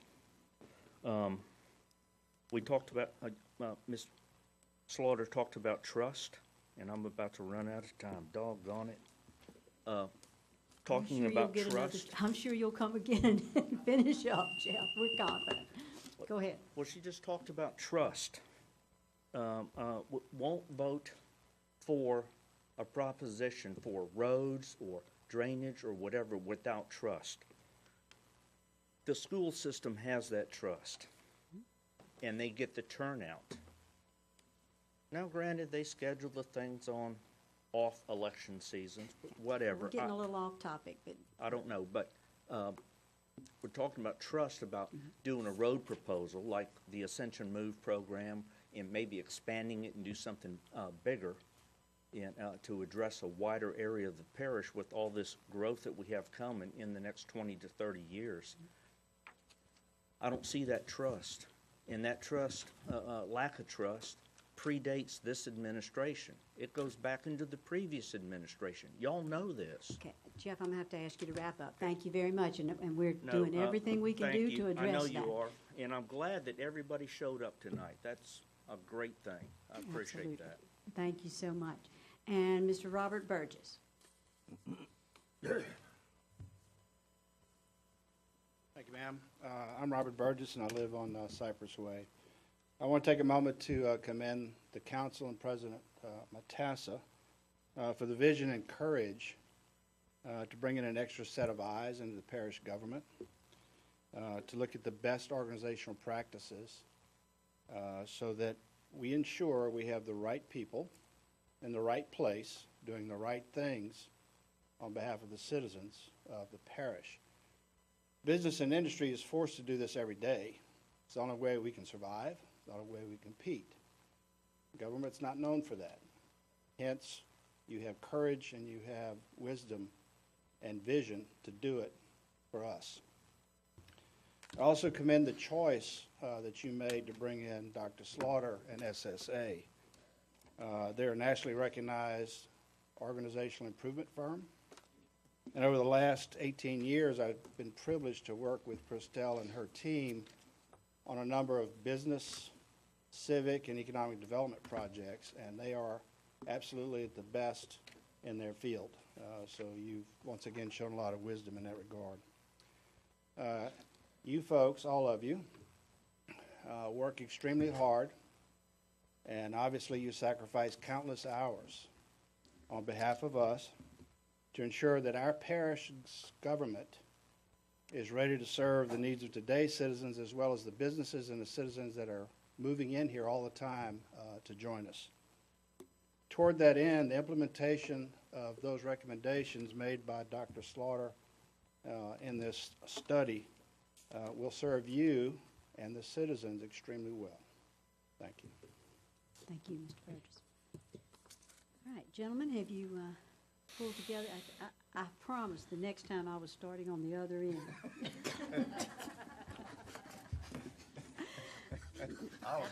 It's good for me, too. Y'all ate up so much time last time. These guys need a chance. Councilman Johnson, do you have any questions? Take up too much time. All right. I'm not going to ask a whole lot of questions, Doctor. I want to thank y'all for the work y'all have done on this. This is a lot of information. Trying to digest this tonight. One of the questions that I had, I guess, kind of covered it with some of the comparative information, but as far as timing of this study for us comparative to those other communities that y'all did them in, where are we at as far as that timing? Is it a good time to do this? Are we kind of late to the game on this, or what? That is a really interesting question, and there might be even different answers among our team members. I think that as one of the speakers mentioned, some of what we talked about is not this administration. It's, evolved, and so I wish you had done this a while back, but I'm not sure you would have the same impact and effect that you can have now. The easiest, and I want to tell you, Robert Burgess is not an easy client to work with, so that meant a lot for him to say that. But he knows this, and a lot of you know this from your own professional lives. The more in trouble an organization is, or the more critical they think something is, the better chance you got that they're going to change. You're not broken, but you definitely are feeling the pain from things that are a legacy of things that haven't been done. So, Councilman Johnson, I think it is a good time to do it. I sure hope that you don't wait on some of these things to get them in order. With the personnel issue in HR and trying to get a new director over there, I'm really interested in the rest of the information you're going to put forth in the details, recommendations as far as how do we move forward with our HR department and making sure we have a lot of policies that we need in place. Do you have a recommendation as far as where you would start? I mean, as far as going forward with, kind of laid those out for us, but from a priority standpoint of view, is that going to be covered? Which one should we do first and move forward within HR as far as the recommendations you're coming up with? It's yes and no. It's massive. You can't do it all at once. Ken Dawson's slides are they're ambitious. What the task force is biting off, a new orientation program, of this or that. I think and you have a small HR staff, dedicated but small. They're up for the task, but some of these things have got to be designed well and implemented well, and I'd rather you take a little bit of time and do that, and as you just said, prioritize, like performance management, like getting a good policy manual in place, making sure your job descriptions with minimum qualifications are there, and then if I don't quite have that reward and recognition system ready to go, maybe for the rest of this year, maybe first quarter next year, gee, it's coming, but I think you ask a good question. And I think that the implementation is not going to be as easy as we think it's going to be, because it's countercultural. So now we're asking people to start thinking differently about how they do things, and your HR staff is going to get caught in the crosshairs. And so I think nobody does this perfectly out of the box, and we're going to do some things well and some make a mistake on some, and if the support of administration and the support of this council is not there, then things will very rapidly go right back to the way things have been for a while. So I really like your question, and I want to go back and read that section again. We spent more time in HR than any other part of your parish government for a variety of reasons, because they're a service to their internal customers, and we saw that as such an important area to focus on.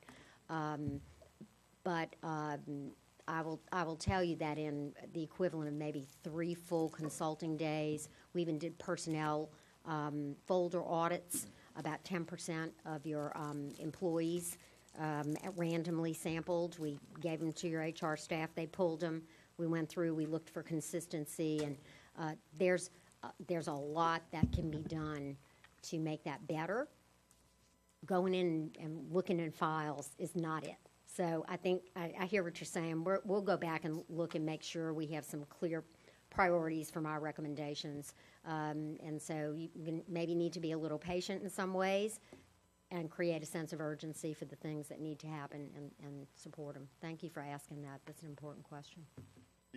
One of the other questions that I had is, I like what you said about the service organization, because I talk to folks about that a lot. We are nothing but a service organization to the people that we represent. Right. The parish and the taxpayers. What we're talking about here is probably what I would consider a major cultural shift or change within parish employees, and there's always fear and doubt when you make these kind of changes that we're talking about. And this may not be the place for this, say so, but what kind of recommendations do you have to make the transition of what we're talking about to give our employees a better feeling that, we're not trying to push you out, we're not trying to revamp everything, and we need some input from you, but how do we get from where we are today to where we need to be? You really have honed in on something that we did not anticipate, and that is the amount of fear that is out there among frontline employees, and to the point that even when we were doing part of the compensation study, there was not an openness to working with us necessarily the lower you got in the organization. And in this study, we did not do what we've been able to do in some other parishes. Got to the barn in St. Tammany and talked with some of the guys out there, because we felt that there was this element of fear. But I will tell you, it went all the way up to the department heads. We asked for things, and we asked everybody for their resume. And I got a call from Ken Dawson. Did you ask everybody for their resume? People are calling me and asking me things. And so, and quite honestly, you're working people. Somebody comes and asks you for your resume. Why you need my resume? So, yeah, I think, that a lot of that is out there. The importance at the lower level, and I think this is implicit in your question, is that they got a lot of information. And so I think that if we're able to go in and design performance management system and be able to look at their job descriptions and minimum qualifications and get closer to where that is, that we'll learn a lot, and I think that'll help change that culture, because they'll feel like they're valued and their input is valued. That's all I have for now. Mr. Cagnolotti? Thank you. Dr. Slaughter, once again, I think your point on. I think you're right that there's no time that's better than now. Right. If we put this off any longer, it's only going to get worse. Addressing your population, I was intrigued by the numbers. I knew we were growing, but we have been growing, we are growing, and we will continue to grow. So getting some of these things done will enhance our ability to serve the public who put us in office. And I think that hopefully the staff will take this and the administration will take this as a positive, and they'll take it, embrace it, and move forward with it.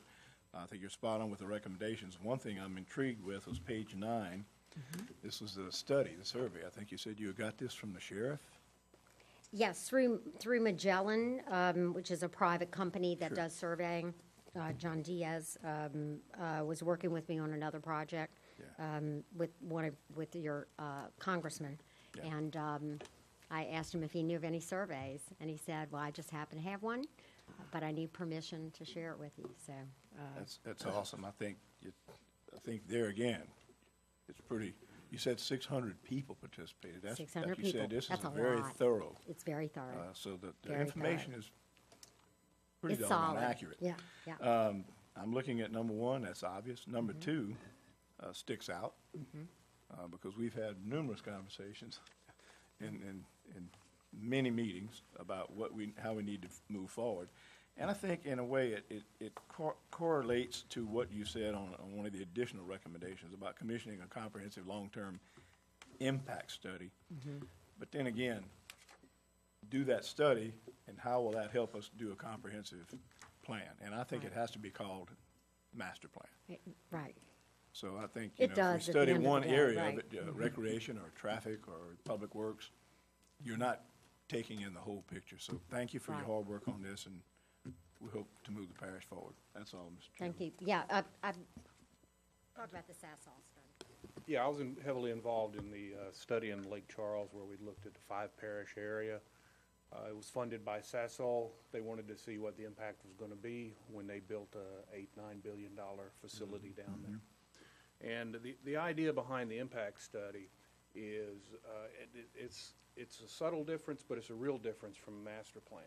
And in this case, what we mean by it is, look, over the next 13, 14, 15 years, you're going to have 50, 60,000 people come into the parish.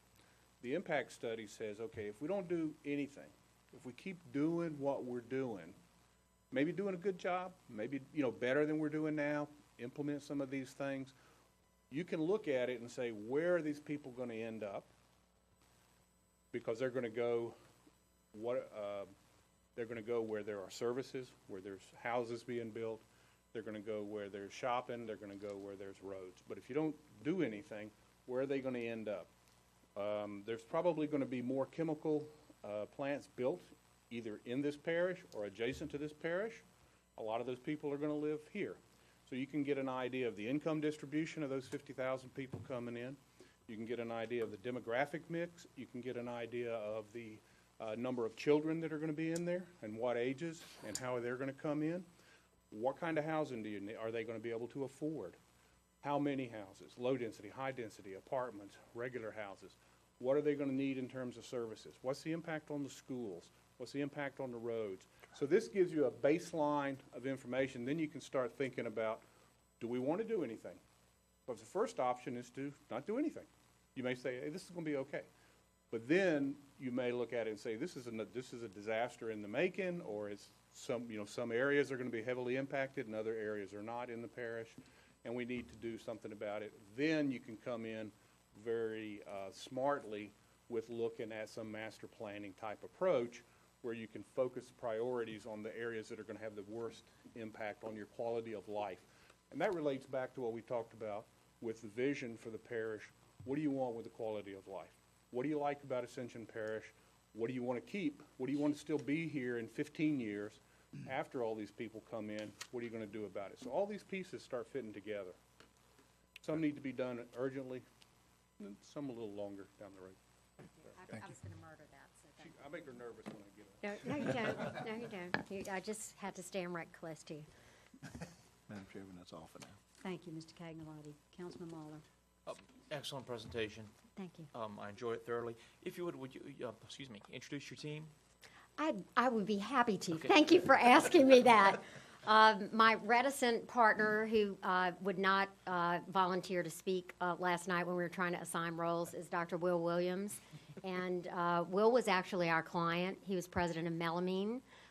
He's lived in Japan and the Netherlands, and obviously has the same background as some of you in chemical industry and large organizations. And he's been with us about, how many years? 10? No, it's 10, 15 years. I would have nailed that. This is Cody Saucier.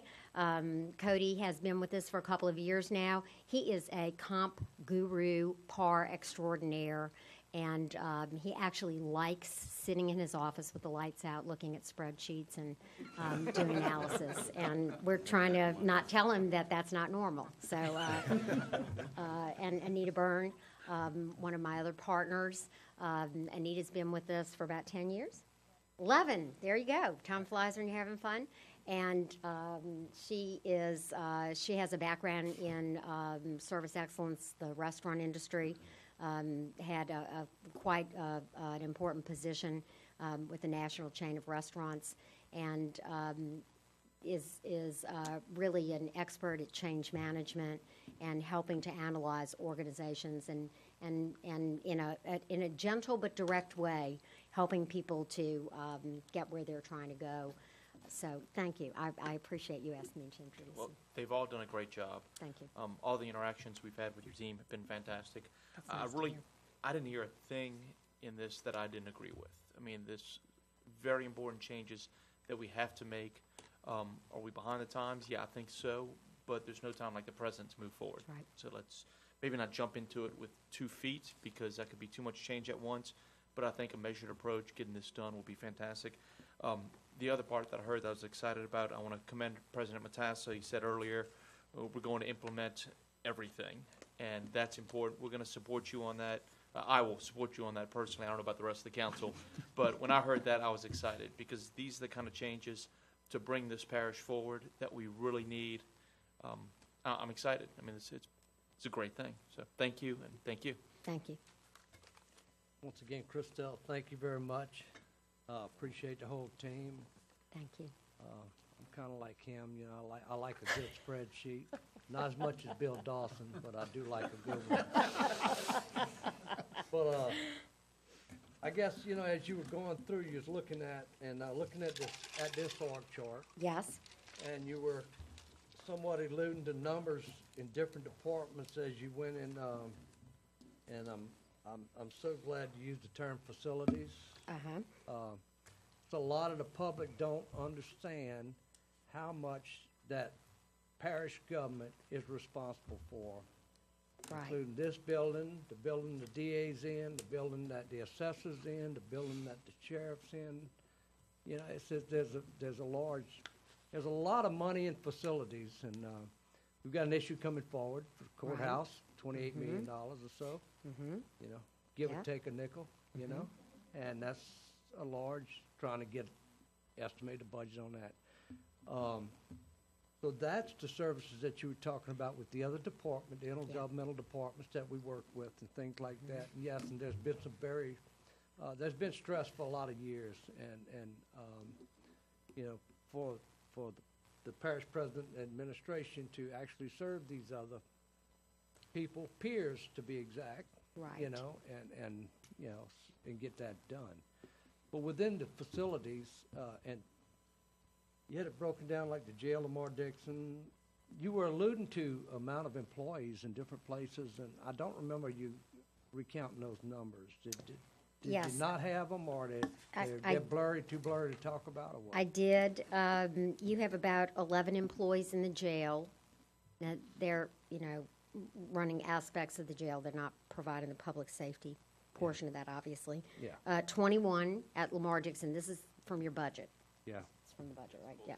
Full-time employees. yeah, You have 14 and a half in your maintenance of buildings, what you were talking about, and you're absolutely right, that seems to grow. It just grows on its own. Yes, it does. Yes, it does. evolves. And then you have 28, am I reading my handwriting right? 28 in recreation. Recreation. And you had a very decent, that seemed like for the average person here in numbers, not necessarily the council members, but some people that manage, they understand certain departments take a lot of people. Yes. And you'd made on, talking about vegetation management, 80 or so, talking about drainage, 85 or so, you know? And, you know, when people hear that, they're listening right now on TV, man, that's a lot of employees. Why can't I get my ditch cleaned? Why is that grass, why is there a tree growing in the middle of my ditch in the back? You know what I Right. mean? Right. So, Yes. so that's what, one of the key things that we've talked about in short sessions and long-term discussions was service. Benny hit it on the head, that we're a service organization to the people of the parish. And just to, you know, just take a recap and look and slimline the management side of it, but not necessarily changing out a bunch of people, but change the structure to where services requests go up and services come back Right. in a decent, timely manner. And that people can actually address the issues they need to address, and that department heads on down to supervision have the people to address the things that people want out of them. Right. So apparently we've got some shortages there, even though you can throw these big numbers, sounds like a lot of people, you know, and, so I just wanted to impress upon that. One of the other things we talked about, is employee morale. We said a while back and had one of the most wonderful accolades on benefits, salary ranges. We had a minimum amount of our total volume of employees that were on the range, kind of brought that into range. And a benefits program that's unmatched in the continental United States, pretty much, unless we missed something somewhere. Really good. All right.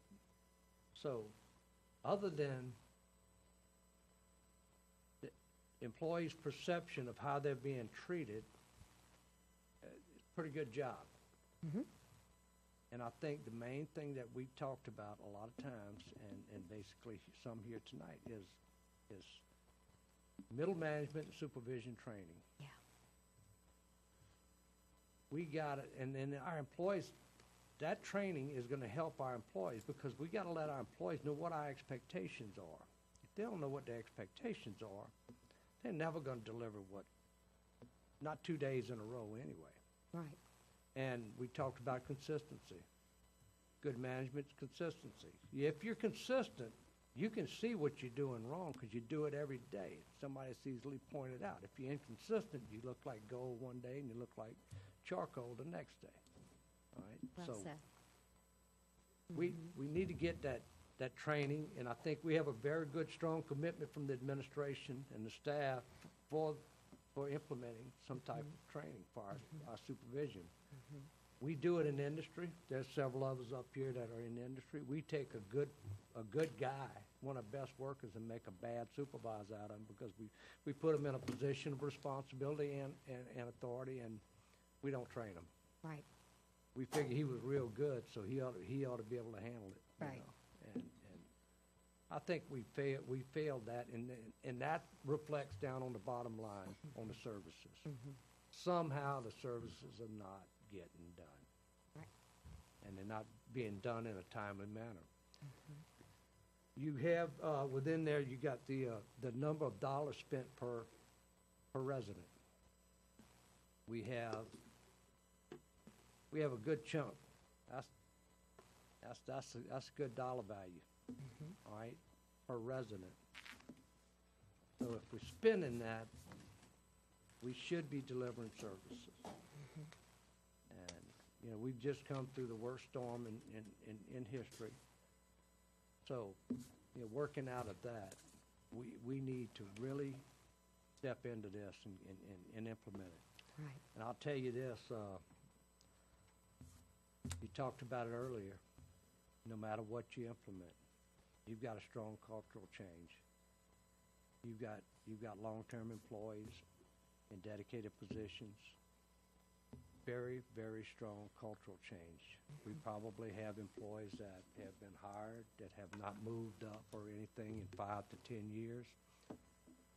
So God knows what they think the expectations of their job is, Right. right? And that's not a reflection on this administration. It was stated, goes back more than one administration, more than 2. So I'm ready to go forward with it. Thank you very much. Thank you. If I might say one important thing, Councilman Kluwat, to your last comment, we didn't talk as much about workforce planning, but because you don't have a lot of turnover, it is a wonderful opportunity to train people at the lower parts of the organization, begin to see who is a good worker and would be a good supervisor, Right. and begin to give them the opportunity to prove themselves and move up. And then periodically looking at the demographics of how that's starting to shape up in our workforce. And I missed think you one- bring up a really I good missed point. one point, but the Yeah. young, we're hiring a decent amount of young people, Yeah, okay? yeah, That's where our future's at. that's right. And That's as right. much as I don't do it on social media, I think we need to tap into what our expanding younger generation of parish population and what they feel and what they want out Right. of their leaders and what they want out of their government. I think that's a great idea. Recruiting at high schools and at RPCC, and getting the word out to some of the brightest, the best and the brightest of your parish. You can work right here. And oh, by the way, we don't, we guarantee you a schedule, and it's predictable, and you know, that you can beat the competition for some good workers. So I think you're absolutely right. Thank you. Councilman Lambert. Thank you, Madam Chairman. Thank you, Ms. Slaughter. I appreciate the invite yesterday because that was very informative and brought out a lot of things out there. And I'm like the rest of these guys, service is real big. And, you know, with our budget that we have in Ascension Parish, I think we should offer more services than we actually have out there. You know, we do have a lot of services that's kind of hidden behind the scenes, but, you know, actually what the people see, they want the ditches dug. They want, you know, want to see progress out there with the roads and, you know, drainage. So that the service industry is, you know, what we do. So procurement practices, I like that. I don't know if we have somebody on staff, but, you know, where I work, we do have a guy that's what he does 100% of the time, and it's a big plus. He can find ways of moving money, and not say moving money, but find a way of saving and you know, putting that money where it's used wisely, and that's a real big. Appreciate you brought that up, and then consolidate to eliminate, you know, duplication. That is real huge. That's something that we need to look at. Appreciate that you know, getting up 28 employees up to, you know, the value, the market value, which is very important to me. You know, to get the lower guys up to where they need to be, and you know, to help them make a living and feel comfortable and take pride in their work, you know. So a lot of good things, and, you know, I'm all for it, you know, hoping the administration moves forward with it also, you know. So, and like you told us at one of the meetings, HR is real important in this whole process. A strong HR is very important, and I appreciate that also. Good. Thank you. Good job. Thank you. Mr. Joseph. Oh, you ain't go to Dempsey? I'm starting on your end. I'm flipping this. You woke me up. You woke me up. So tricky. Playing around. I'm keeping y'all awake up here. No, I'm not. I only got a couple questions. Ms. Christelle, once again, Ms. Christelle, y'all did an excellent job. I mean, I was one of them that wanted this study done, and basically you answer all the questions that I felt that we needed the answers to, someone else to give us the answer. The biggest one, your whole presentation, was real good, but it wasn't a positive presentation. It was a polite presentation, but not a, positive one. And I'm gonna just go back to my one question. If you had to grade this government right now, based on your report, what would be the grade you would give them? And remember, I asked this question before. I had to grade on the curve. You know that's a tough question. That's But a I hard want an question. honest answer. You was honest with this report. Yes. I think that you are average, which is usually a C, but in some areas you're below average. And I think that you're going to find this hard to believe. Then I'm going to say this is definitely not positive. You can stay below average in some areas. I hate to say it, but if the sheriff or the assessor is listening or whatever, and their buildings are a little bit dirtier than they need to be, okay, we're going to get to that. But there's some things that you need to be moving to the above average towards excellent. And I think that there are some visible services. A lot of you all have talked about it, and that's what the public is seeing. And that's what they want to see, and that will show progress. And it's focused in just a few areas, just as we talked about. And, that's where you have an opportunity to really shine. And that's where support services, whether it's procurement, helping to, get the things that we need for the project we're getting ready to start, or whether it's human resources, making sure that people understand their jobs and have good tools from human resources standpoint. So I think that you have all the ingredients that you can be an A in some areas before your terms are up. You can definitely get there. You got a lot of the right ingredients. Some of the things are going to be harder than others. Culture is the hardest thing to change. Changing human behavior, I'd rather do anything than try and change human behavior. But you can do it, and I think you can make a lot of progress. But there are some areas that really need the metrics, the oversight, the encouragement, and the sort of, kick in the rear to get going. You still being nice. Tell me I was polite. Okay. My next question, this, we requested this, and I've been here a long time. I know I've been here, and we never had this here before. And so, from a recommendation from you, how often you think our government should be evaluated on something like this here? Because, of course, you say, if we implement them, and if we do this, and if, but once again, how we know we doing it the right way when we start implementing, if we don't get an independent evaluation of it. Right. To know we're going down the right path. Yeah.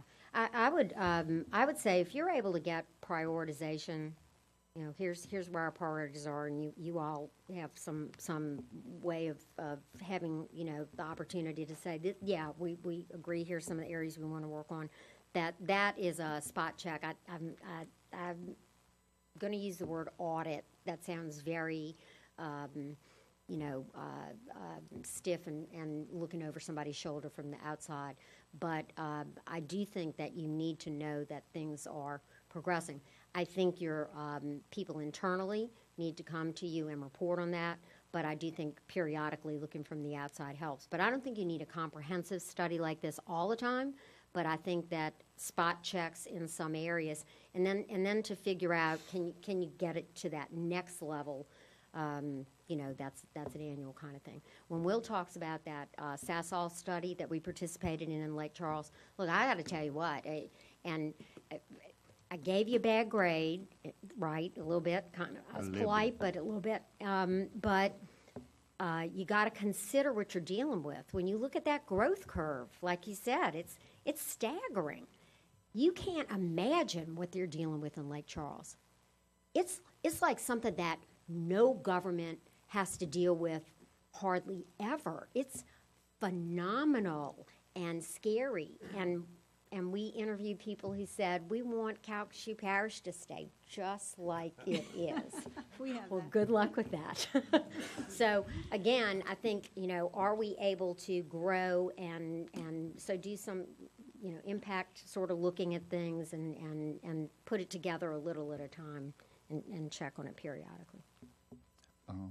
My last question is the org chart, the organization chart. I know when I had conversation with a couple of people, and this organization chart had changed over the years numerous of times. And is there any way that we, as a government body, can basically make sure this org chart do not change unless we vote on it? We see parts of organization charts, even your charter has some specified positions or responsibilities, like for human resources or something in it. We don't see organization charts as a whole being put into charters because then it takes a whole lot to change that. Ordinance? It takes, vote of the people to then make an Not- organizational change. not- But you do see some things in Right. ordinance sometimes, and I'll tell you, one of your department directors was talking about this with us this morning about, it would be great if our missions were outlined, our department mission was outlined, for example, in ordinance, because where do you stop if you're a department director? Well, I need this done on my property. Well, I need this done on my property. Well, you did that over here, so can you do this for me here? I mean, so a clear mission statement or certain reporting relationships. I don't think we've ever seen an entire organization structure in an ordinance, but we have seen some specified positions, especially engineers love this. So, chief engineer must be blah, blah, blah, involved in this or whatever.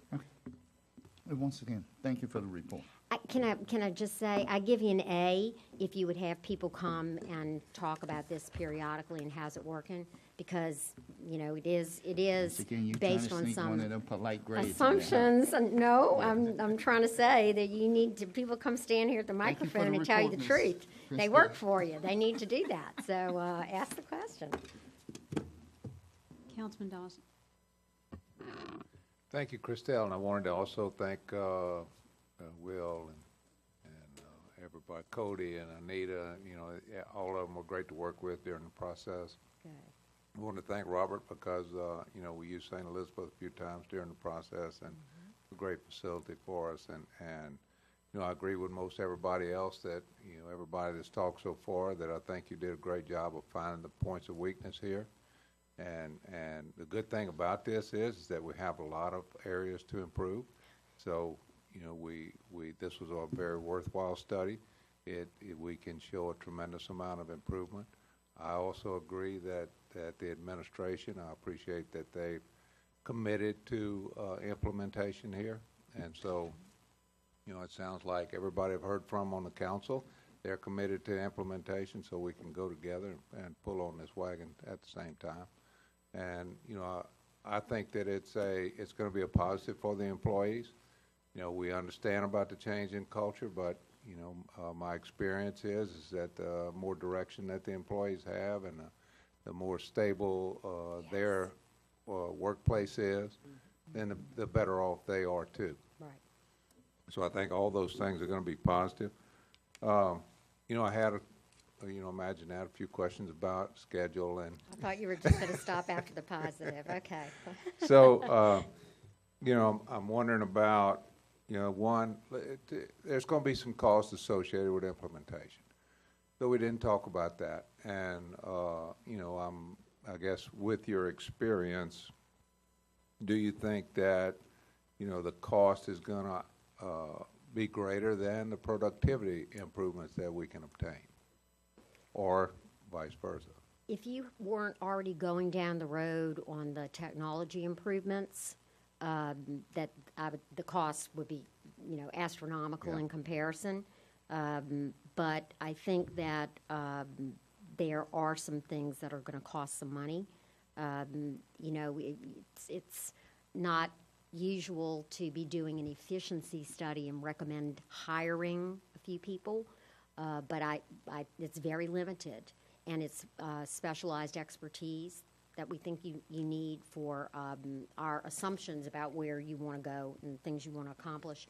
I think that there will be an investment in some of the tools and training and things like that, but the payoff, I think the ROI of that is good. If you can take your spend, we look at a lot of pie charts of where the money's coming from, where the money's going to. But if you think about the spend that you have and the amount that is in the human resources, in payroll and benefits, as people were talking about, it's a lot of cash. It's how services get provided, right? If you can get more out of that without adding people, without getting top heavy, and grow into where you need to go by keeping sort of where you are now, that would be phenomenal. And then if you're able to reduce some costs, fleet was, one example. There's a few other examples that are in the detail. Then I think at the end, the actual cash outlay may be, if not a wash, kind of close to it. But I definitely think that you have the opportunity to get more value from what you're spending now. So and maybe I can summarize that this would be an investment where we could look at a return in several years. I think the thing that, want people to realize, it's not going to be free. Right. So we're going to be doing training that's going to be, productivity expensive. It's going to be expensive to hire people to do this, relatively speaking, but it's an investment in our people, and an investment into increasing productivity. Right. Okay. So talk about, if you will, implementation schedule and, some of these things, and I understand that changing the culture, you can't schedule that, but there are some things I see here as being more long-term, or there's not going to be something, I would guess, that we could say, okay, we're all done here in 2 months. And right, yeah. Well, you made a good point with the amount of change that can be absorbed at one point in time, and so we have a client right now in private industry, and we literally said, you got to slow down. You can't have a completely new strategic plan. You've had 2 acquisitions. You got, this is new and that's new, and you move people here and there and whatever, and new lines of business, and people's heads are spinning, and they're being pulled out for training that we're doing, and we're like, send them back, okay? We can train them later. Let them get their feet on the ground. Realistically, some of these things are so important that in the next 6 months, they need to be substantially accomplished. And a lot of time and effort need to be shown going into that, whether it's complaint tracking or developing the leadership program or performance management. You ought to be able, by about a year from now, to have some department dashboards in the important areas with rudimentary baseline data. You ought to be able to have some feel for in an area like drainage or something like that, that is a priority. How are we doing with that, and where we come from, and where are we now? And so I think that a year with a lot of good pushing all in the same direction and working at it, you ought to be able to see some progress, real progress. By 18 months, you ought to have just about all this stuff started and underway. It may not be finished. Certainly your installation of ERP and all the training and associated things with that won't be done. But the basics ought to be done. And then it's continuous improvement right after that. So we're trying to, when we use the police jury terminology, you're coming from the way we used to do things, which was inconsistent and not necessarily, as easy to follow and so on and so forth, to more predictability, stable work environment. And then once you get that, then you can take that to the next level and the next level. Usually, even cultural change in about 3 years, it's kind of rooted. So if you all stick with it, you ought to be able to have real success and be able to say, hey, you remember when we used to do such and such, and we don't even do that anymore. You remember when this used to be an issue, and it's not even an issue anymore. So, Okay. Perfect. Well, thank you again. Thank you. Thank you. Thank you. Councilman Turner. I just wanted you to elaborate more on when you first started the presentation, you said something about we need more qualified people to overview and review our consultants. Could you elaborate on that more? Especially with some of the large expenditures of projects that you're doing. And, our focus was a lot on your transportation and engineering area because you need people who have enough skill and experience. It's really not even an entry-level person. You need somebody who can tell a consultant that's not to spec, that's not what we expect, this isn't good enough, you need to go faster, you missed this milestone. And that takes somebody who is not overworked and overloaded, but can take a project, a road, or whatever, and really work it and really try and get it, going for you. And we don't think you need very many, but we definitely think in the engineering area you need that. But whatever it is that you might be either hiring, let's say the impact study.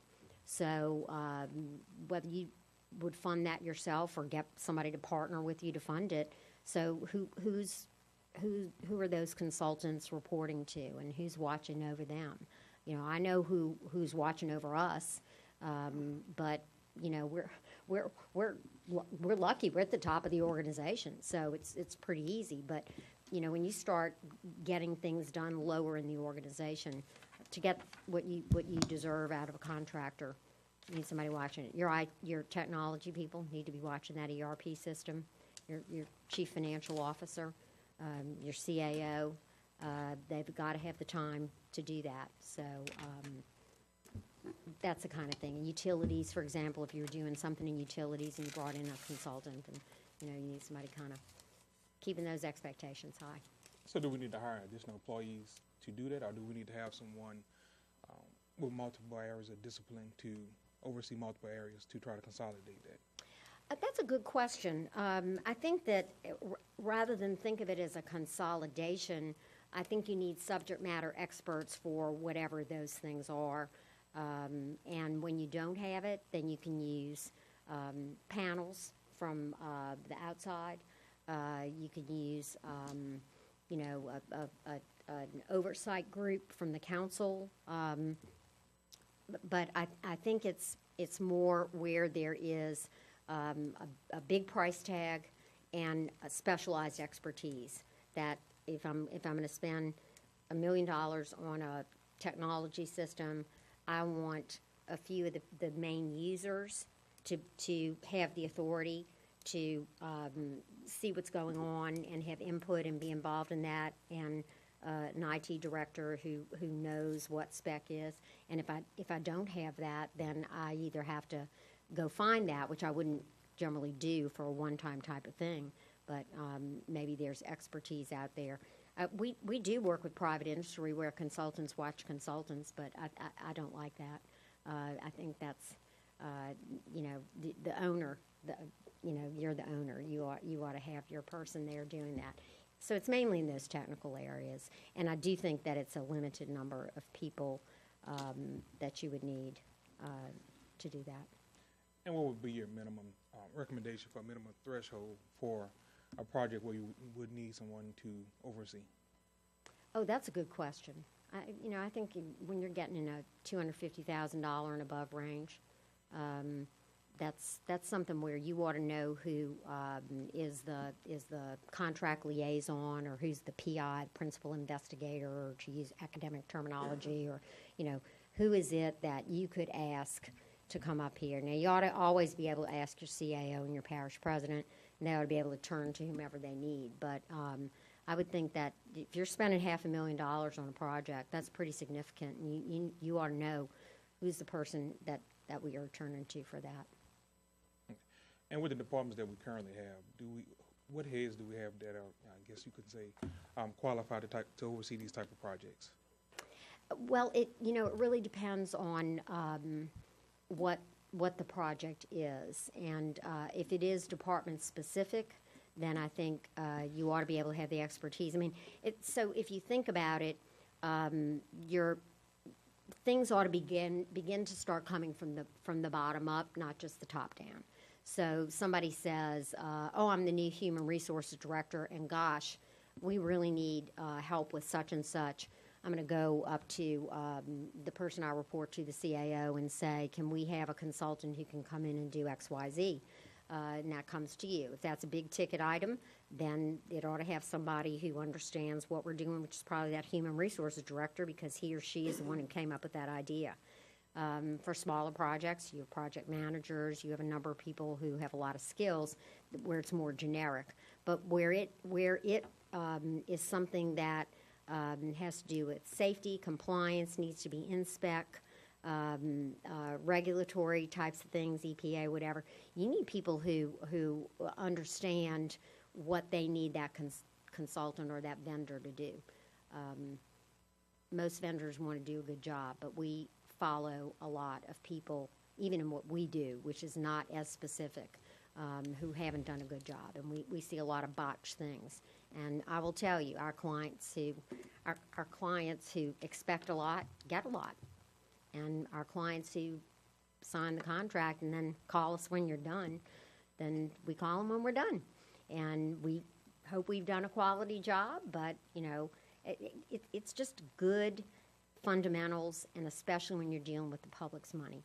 And over time, I think that you could figure out you could outsource some things, either new services and things that you would do, or things where you'd be stretching your regular resources, and those kinds of things definitely need oversight and good contractual types of things, good legal expertise and oversight.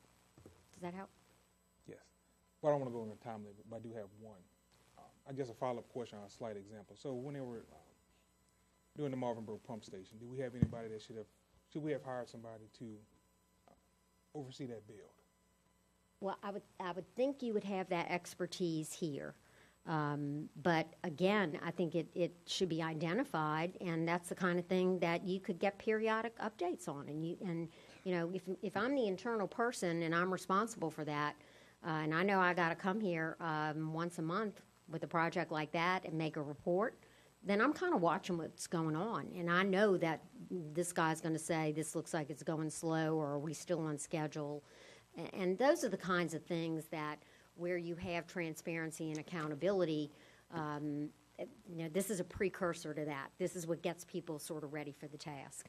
So I don't know enough specifics about that particular project to know if you needed somebody to oversee it, but you ought to have the capacity to oversee most of your own projects. I mean, it would be a rare thing where you would say, boy, this is out of our league. But if you don't have it, then it's better to do that than invest money without really knowing what the result is that you want. Thank you. Councilman Satterley. Ms. Slaughter, thank you, Madam Chairman. I want to begin by thanking you for what I consider to be a very impressive body of work. And that goes for you and your three colleagues, and for the gentleman behind you that they think something's wrong with for poring over spreadsheets. I spent a career doing that, and I guess there was something wrong with me as well. But thank you, guys. It probably still is. I want to pick up on a couple of questions of my colleagues and then some of my own. Councilman Joseph asked you about playing nice as it relates to grading. And as an educator, again, I have a great appreciation for the ABCDF grading scale. So to be sure that I understood what you said, we do indeed have some, I'm going to put this in quotes, critical areas that are below a C grade that need to be addressed ASAP. Yes or no? Yes. Okay. I think human resources will, is an will example those of that. be playing nice and trying to be as politically correct, identified in the narrative? Because they're not necessarily right now. I would agree with, I'm not even trying to put words in OJ's mouth, that they're not necessarily identified other than just saying you've got a problem here in general. But specifically in the narrative, are you going to tell us prioritize these things and do these things first? Because you're, I'm going to use a term here, bleeding taxpayer dollars because you're inefficient. I heard that somewhere. Yeah. And I appreciate the urging of you and your fellow council members to make sure that that's as clear as possible, because I think that being that prescriptive is not normally what we would do. And again, we've pieced together what we think your priorities are, but we haven't been able to say, well, here's the parish's plan, and here's the priorities, and here's sort of, and then here's the metrics. What we see are some things that are broken. So when I look at the priority recommendations, and we got 1, 2, 3, 4, 4 of the 11 or so that are pretty much human resources or organizational, basic organizational kinds in the of narrative, things. to be sure, we'll know those 4. Then, Thank you. and that tells me that was a broken area. Okay. Councilman Cagnolati asked you about the Magellan study performed by Sheriff Wiley, and it intrigues me as well, but maybe for a little bit different reason. I note that the respondents to the survey, and it was a terrific sample size of 600, talking about what the most important quality of life issues were, gave traffic no-brainer 40%. That would have been a problem back in that. I remind you when that survey was done in May of 2016, correct? Yes. So 40% is not surprising, and we were in a traffic nightmare then. But on the other hand, we had the, quote, great flood of 2016, which occurred, I believe, in August. Right. So it's after that study that Sheriff Wiley, the Magellan study, was commissioned. So it's, to me, I think that 10% drainage number is just Right. totally incorrect. I'm so glad you brought that up. If you asked people, for example, in Today. Sorrento, Santa Ma, certainly in my district along Bayou Manchac that got water in their homes. I mean, it's tied right now with crime at 10%, and then even above it, 15% growth management plan. But I would bet that drainage is way, way up there. Right. And we're going to get to that in a minute. So that's my colleagues' questions. Mine. I want to throw a word out on the table and just ask you to, the best you can, elaborate on it. Do we suffer in this parish, in your opinion, and did you detect this in your studies, from micromanagement? No. Is there some micromanagement? Yes. Is there also a lack of direction in some areas? Yes. So I think we saw more of, it would help us as a department director, manager, supervisor to know what are the priorities. Let's find that out, and let's have some consistency about that and do that. Is there micromanagement? Yes. We see it from some council situations and processes. We see it from the highest administration offices. Some of that is, in all candor, personal style. Some of it is frustration from somebody who's not getting something done, who says, "I'm just going to call so and so. They're in charge of it. I'm not getting what I need." And those are symptoms of something that's not working quite right. But I personally, Dr. Satterley, am a control freak, and so I would be a micromanager no matter what my role or job was and how competent my people are. It takes me a long time to trust that something's going to get done right. Now, at some point, if I don't back off, I'm either going to lose those good people, or I'm gonna mess things up because I keep jumping in the middle of it when I shouldn't. Well, And I'm not turning around to look at my team. But I do think, I hear one of them laughing, but I do think that beyond personal style, I think that there is micromanagement, but I really think that the lack of direction and oversight Right. is. And I equal, asked if not the more. question because I was fortunate enough to participate in something called the ASCOP Leadership Development Program at the university. It was 100 faculty members from all the land-grant universities selected all across the United States, and I remember a slide that had 7 things in it of leadership styles. And micromanagement was one of the no-nos. And in fact, it said if you were going to become a department head one day or a dean of something at the university, you better learn to delegate. I'm just hoping that we have the proper ratio of delegation to micromanagement in our organization. My next question involves, it's been widely reported in the media and elsewhere, I think we've discussed it a little bit in front of this council, that we have 10, maybe depending on how you count this, project managers. Is that a right size for our organization or not? I should ask Cody. to Are we- come up are we here. top- had this are we top discussion heavy? Is it- last night until the wee hours of the morning. Are we top heavy or?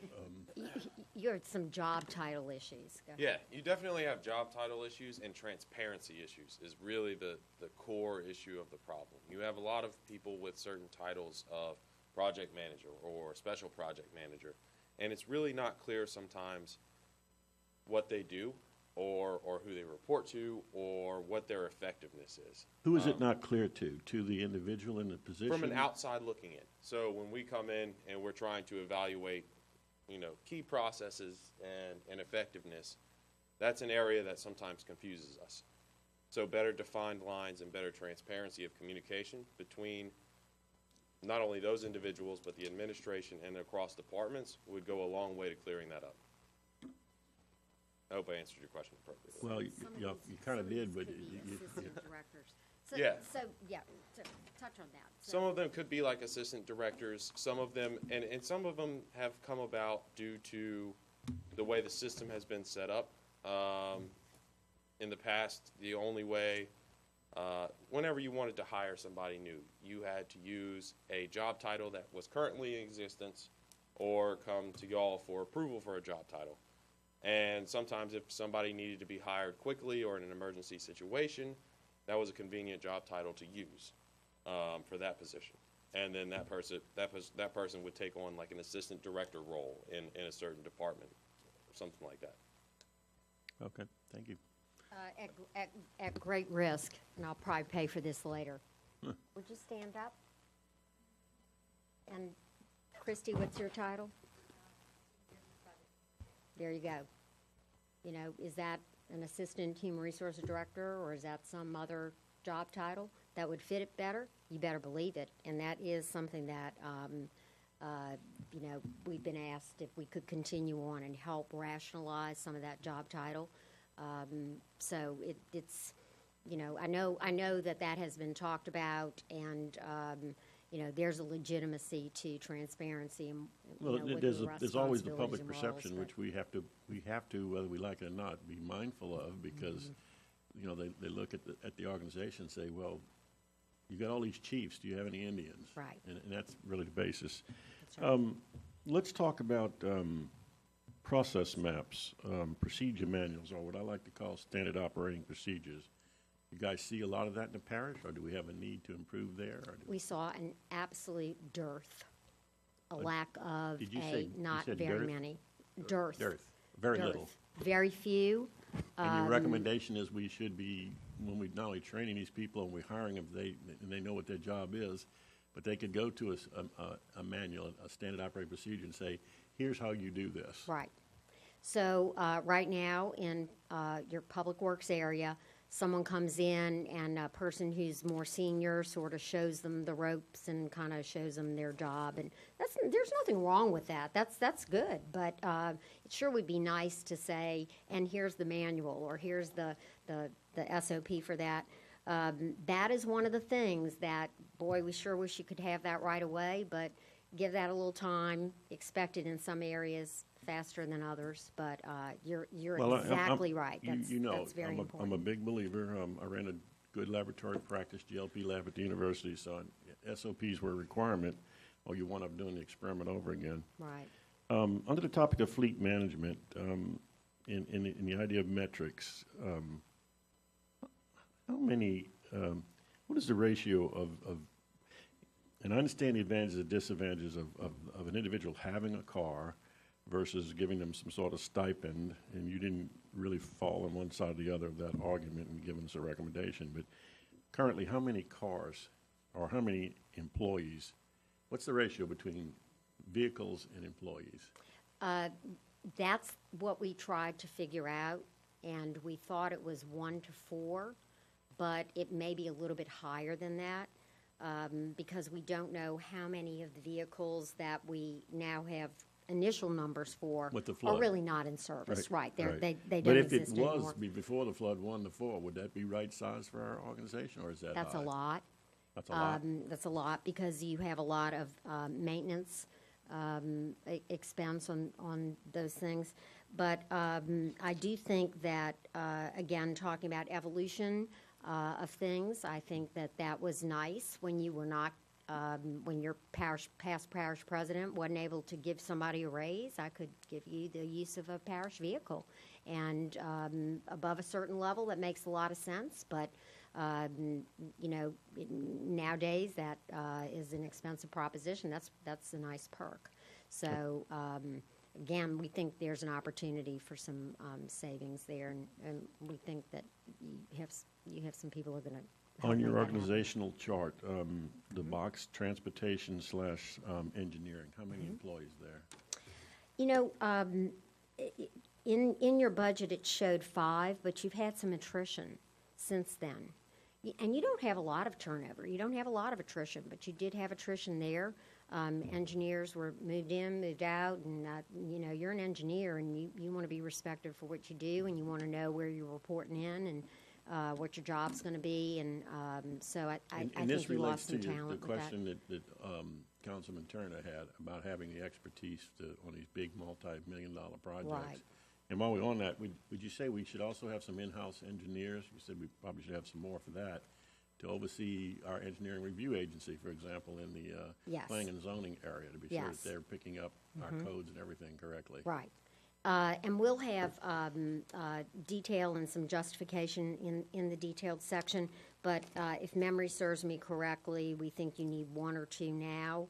And if you start bonding a lot of things or get a really robust road program going, you may need more. And actually some bench strength and succession planning, so they're not bunched up with all real senior guys or senior girls, and then everybody leaves at the same time. So, but you're really thin there now. You're Okay. really thin. Under again, in the organizational chart, the Health and Human Services box, subdivided into mosquito control, health per se, animal control, and grants. Do you have employee numbers for those 4 categories? Yes, I do. Mosquito control had 16 full-time in the budget. Health unit had 16, and mental health had 18, sort of lumped together in that box. And animal control has 4. Grants has 4, and of course, I know you know this, but the 4 in animal control is not counting the cooperative endeavor agreement employees that you might have on and a caregiver. cow. Well, we talked about that, and Yeah. I'm confident that's going to work out all right. Homeland Security, You have 6. 6. Okay, and I'm almost done. Let's see. Under item number 7, would you say that's a prime reason in making that recommendation why we're 2 years behind in cleaning ditches in this parish? Possibly could be. I think that item number 7, requiring I mean, quarterly it budget can't to all just be the performance fact that we had the storm. reporting, is, again, and this is not going to happen overnight, and you may have some department directors who are not going to be who are not really going to be comfortable with this recommendation. This is really pushing responsibility and authority and empowerment to somebody who then becomes accountable for it. Well, I love the And, idea. I think it's a splendid So, recommendation. yeah, you know, if I'm not measuring Because if we're something, told how do 4 I know times how a I'm year doing? Right. annually what's going on, then we should never really get behind. Because by that point in time, you just make an excuse to the public that, hey, get on the list, and 2 years from now, we're gonna get to you, or we're gonna hire several dozen employees and then sit up here and argue whether they should be temps, whether they should be people with perks and blah, blah, blah. Right. So I love it. I just wanted to hear you say that. And you're always holding your parish president and your chief administrative officer accountable for the overall performance, but they need the tools to hold somebody accountable. You can help with that. Correct. Through that. And So- my final question, at the risk of being people throwing things at me. Number 8, stronger communication outreach. You gave, without giving a letter grade, probably an A, as I heard, to Channel 21, AscensionParish.net. I think it's a pretty good website, quite frankly, so I agree with both of those. You mentioned social media. Would you go as far as to recommend that this parish spend some effort in utilizing a tool like Facebook? Absolutely. Absolutely. Say that again. Yes, we absolutely believe that you should spend time and parishes- money on that. other Now, parishes you use can get Facebook? those people real cheap, and we Oh, yeah. think we know even some places where there are people who So would like to help Facebook, you with even that. though it has the stigma of being called social media, is really a method now of high-tech communication. with the Especially public. for old people like me. So I was young resistant. people have I'm abandoned only it doing it for because about old a year, people and like I've me. been serving for almost 5, so I'll It's fully admit massive, I was yeah. resistant as well, but I'm Right. glad so other parishes obviously use this too. Oh, yes. Other parishes have got very good at both, again, listening, having social media listening, so somebody is actually monitoring social media and finding out what people are saying about you and about what's going on here and what you should do or shouldn't do, or what they like or don't like, but also being very proactive and pushing things out.